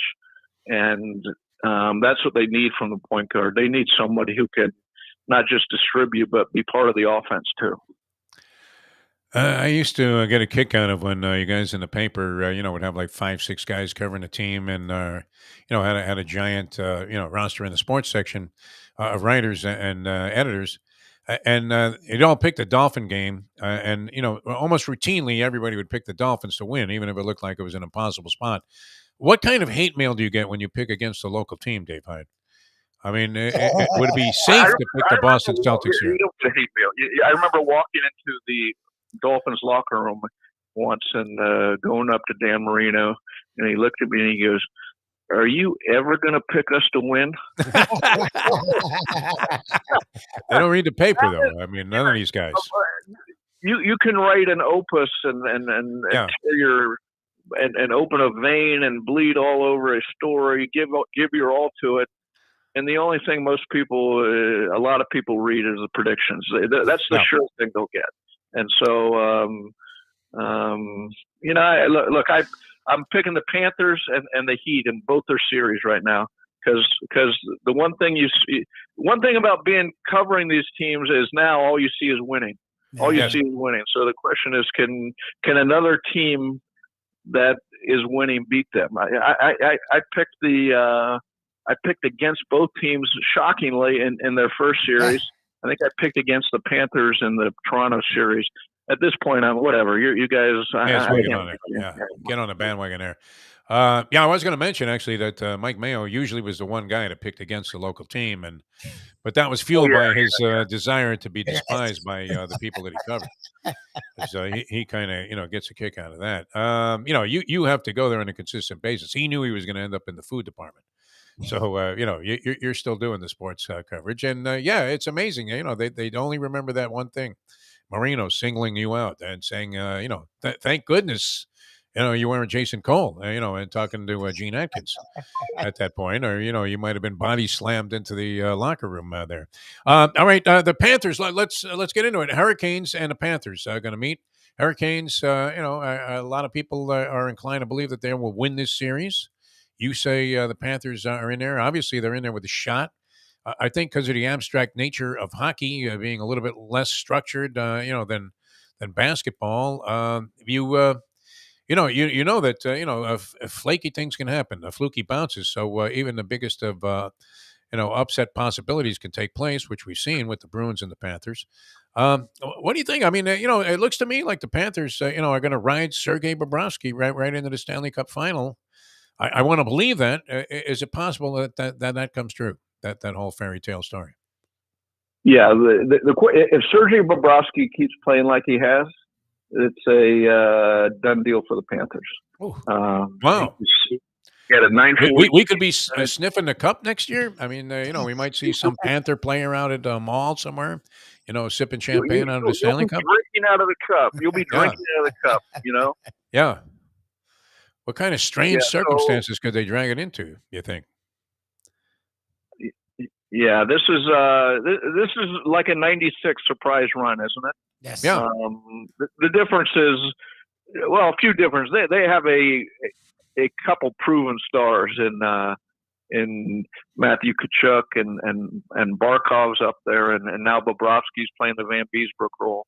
But the 96 team was a bunch of ragtags they had a good year though. I think they were third seed. They're like a 3 or This 4. team was the 8th seed that had to do some heavy climbing in the last month of the season to make the playoffs. So and now they've got their footing. It's they beat the two best teams in the East in Boston. Historically good season for Boston, and then Toronto. So how can you pick them? How can you not pick them against the Hurricanes?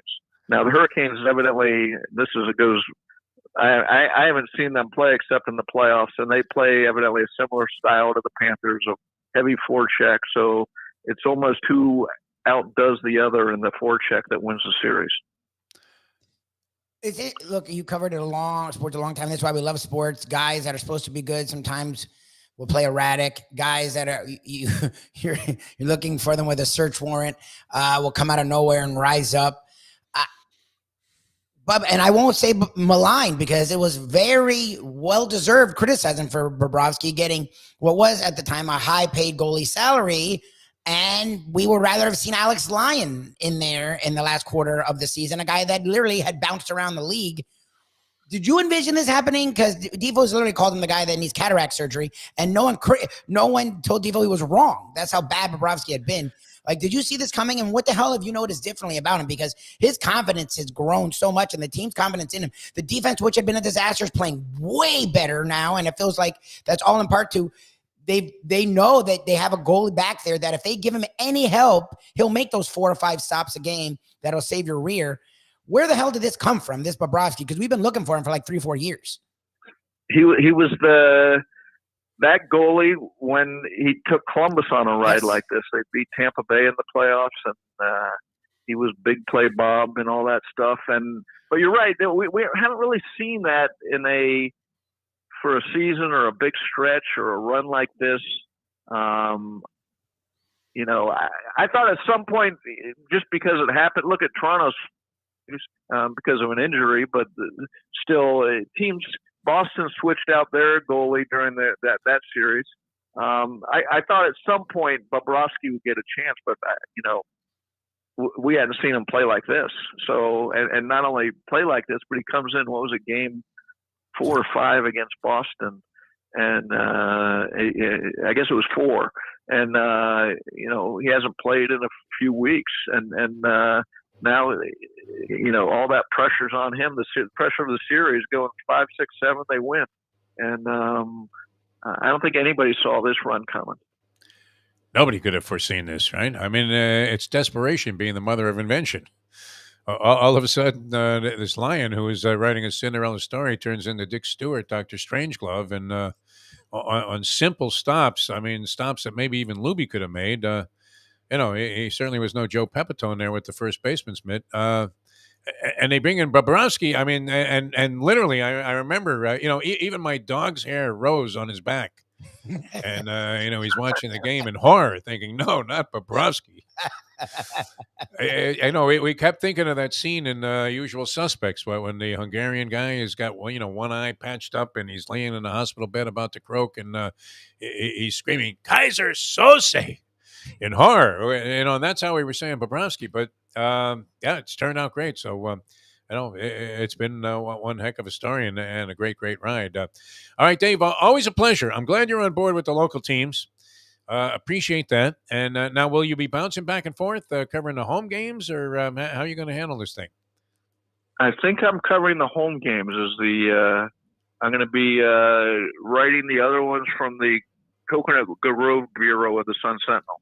So, and Panasonic Stadium, the great television coverage. So, there's just too much going on. It's, and how about, I was just thinking about this about South Florida in the last few years. Look at the change of stars.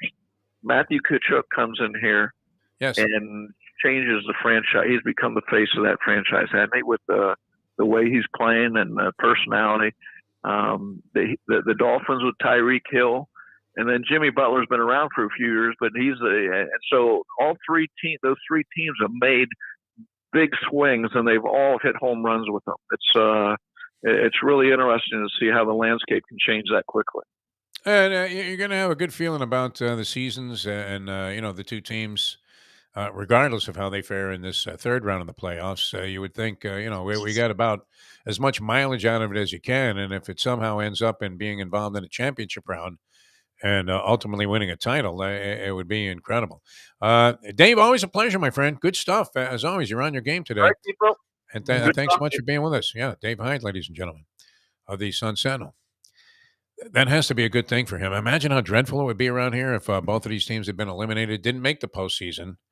Hey, look at us, right? We'd be analyzing whether Luzardo's start tonight was critical to the future of, Schumacher, the new manager of the Marlins. And as we said, there's not much of a vibe going with the baseball team here in town right now, even though you would have to say, hey, can you believe this too? 20-21, we're a quarter of the way through the season already. That's crazy, Lubie.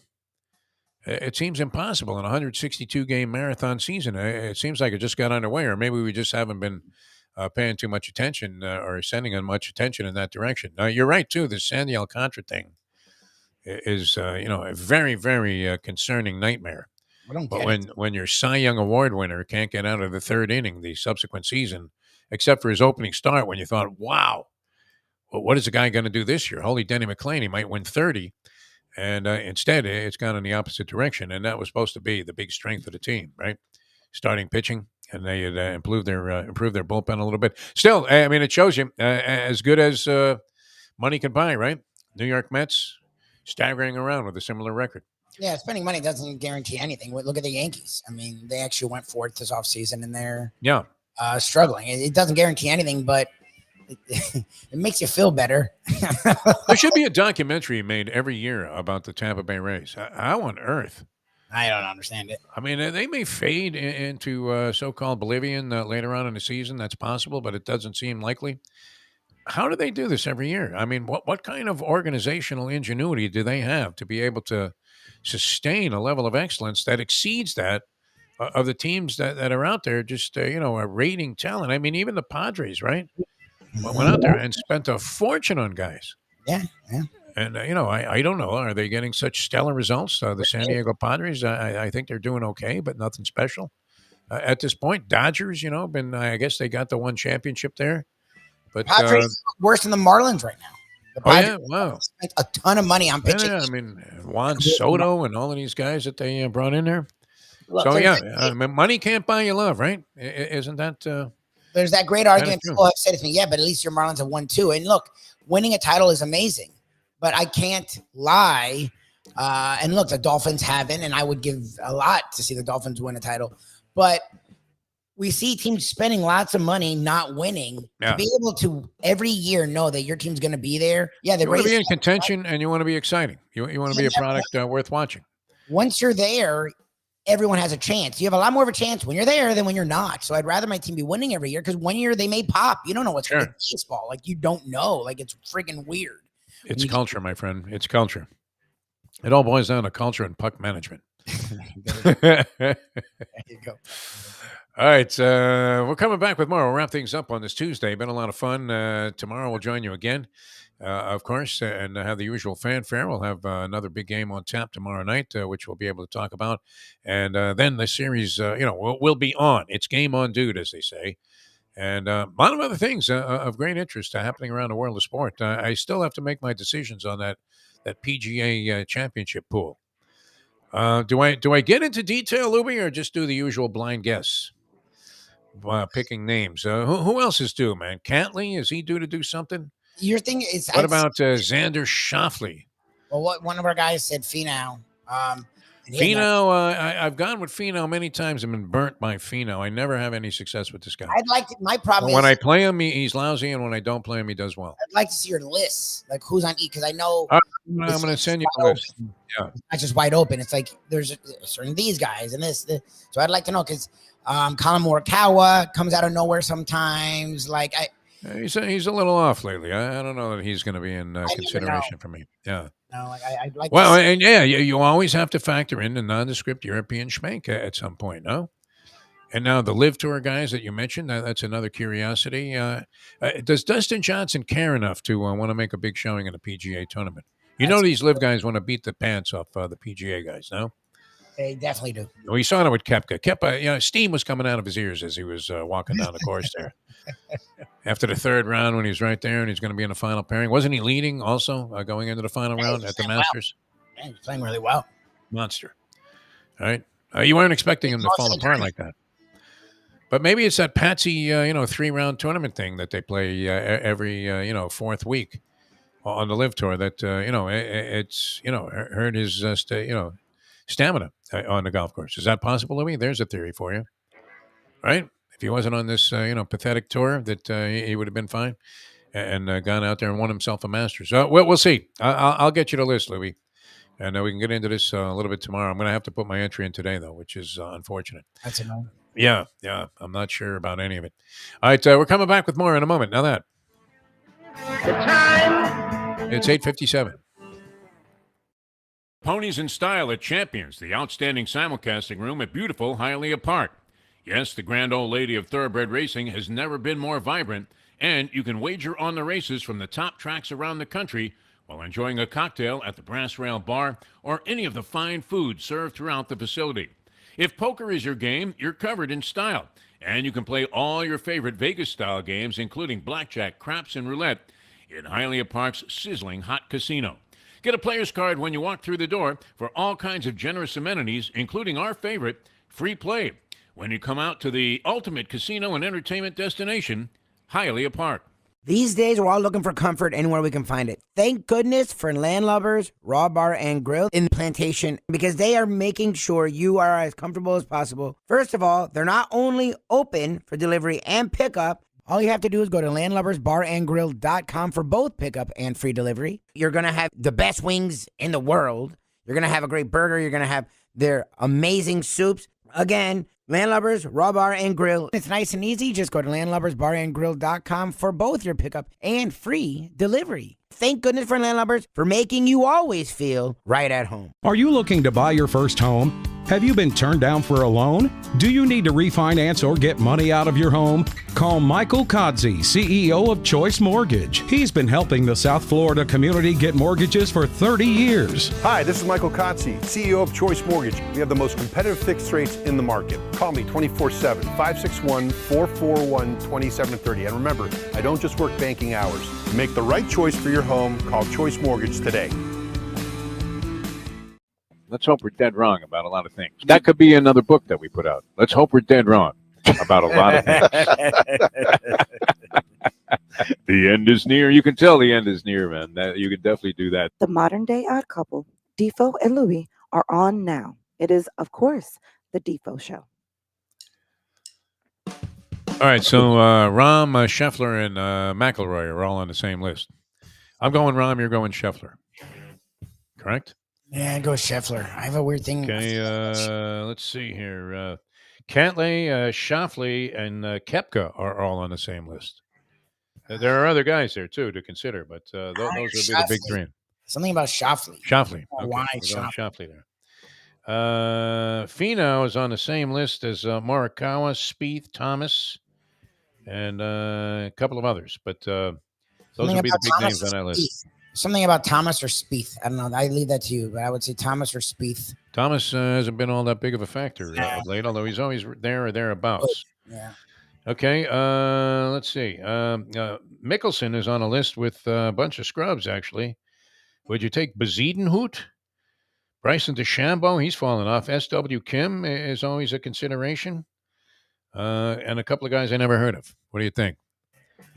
I'm not giving Phil any chance. I'm going to say that he blows a gasket here. He's not going to do anything. Okay, done. Okay, the other list, some really tough ones. And, because it's like nondescript guys. Yeah. And you have to pick one out of like 10 guys that are on these lists. Okay. All right, I'm going to go in. I'm going in. It's a lot of fun. I think I can have some luck here. No, why not? And if I'm eliminated the first day, so be it. I mean, that's the way the gambling goes. It's easier that way, right? Now you can turn the page. Just move on to the next race. All right. We will see you guys 12 o'clock today, Mike Mayo's Lunchbox. And then again tomorrow, of course, at 7 o'clock in the morning with the Defo Show. You can also catch Defo on 5 Reasons Sports Network. And we would also be very happy if you checked us out. Then again tomorrow, right? No, that's Thursday. We're going to be on the road there at Delray Beach somewhere. What's the name of this joint? We'll let Mayo describe it. I don't remember. It's I don't know. I actually don't know. To be Burt Rappaport, man, restaurant. Burt Rappaport, one of his restaurants. Burt We're going to have Burt report on him, the man himself. So he's coming on. Fabled restaurateur, man. Okay, that's great. Himself will be coming on. I just don't really remember the restaurant. Yeah. So I have no clue. We'll talk about that. I'm glad I brought it up. It shows you how organized the organization is. Thursday we'll be there, so looking forward to that as well. You think Dale Talon's office was as chaotic as we are when it comes to knowing what the hell we're doing? It's not like we're managing 100 shows here. All right, we will see you guys later on today, 12 o'clock. Mike Mayo's Lunchbox for Mike Louie Lubitz. Thanks to Dave Hyde for joining us here on the show. I'm Jeff DeForest. Thanks for tuning in, everybody. It's always a pleasure. And we will see you next time as we leave you now that. Deck 84. Deck 84. Deck 84. Okay, sounds good. We'll be there Thursday. Looking forward to it. It's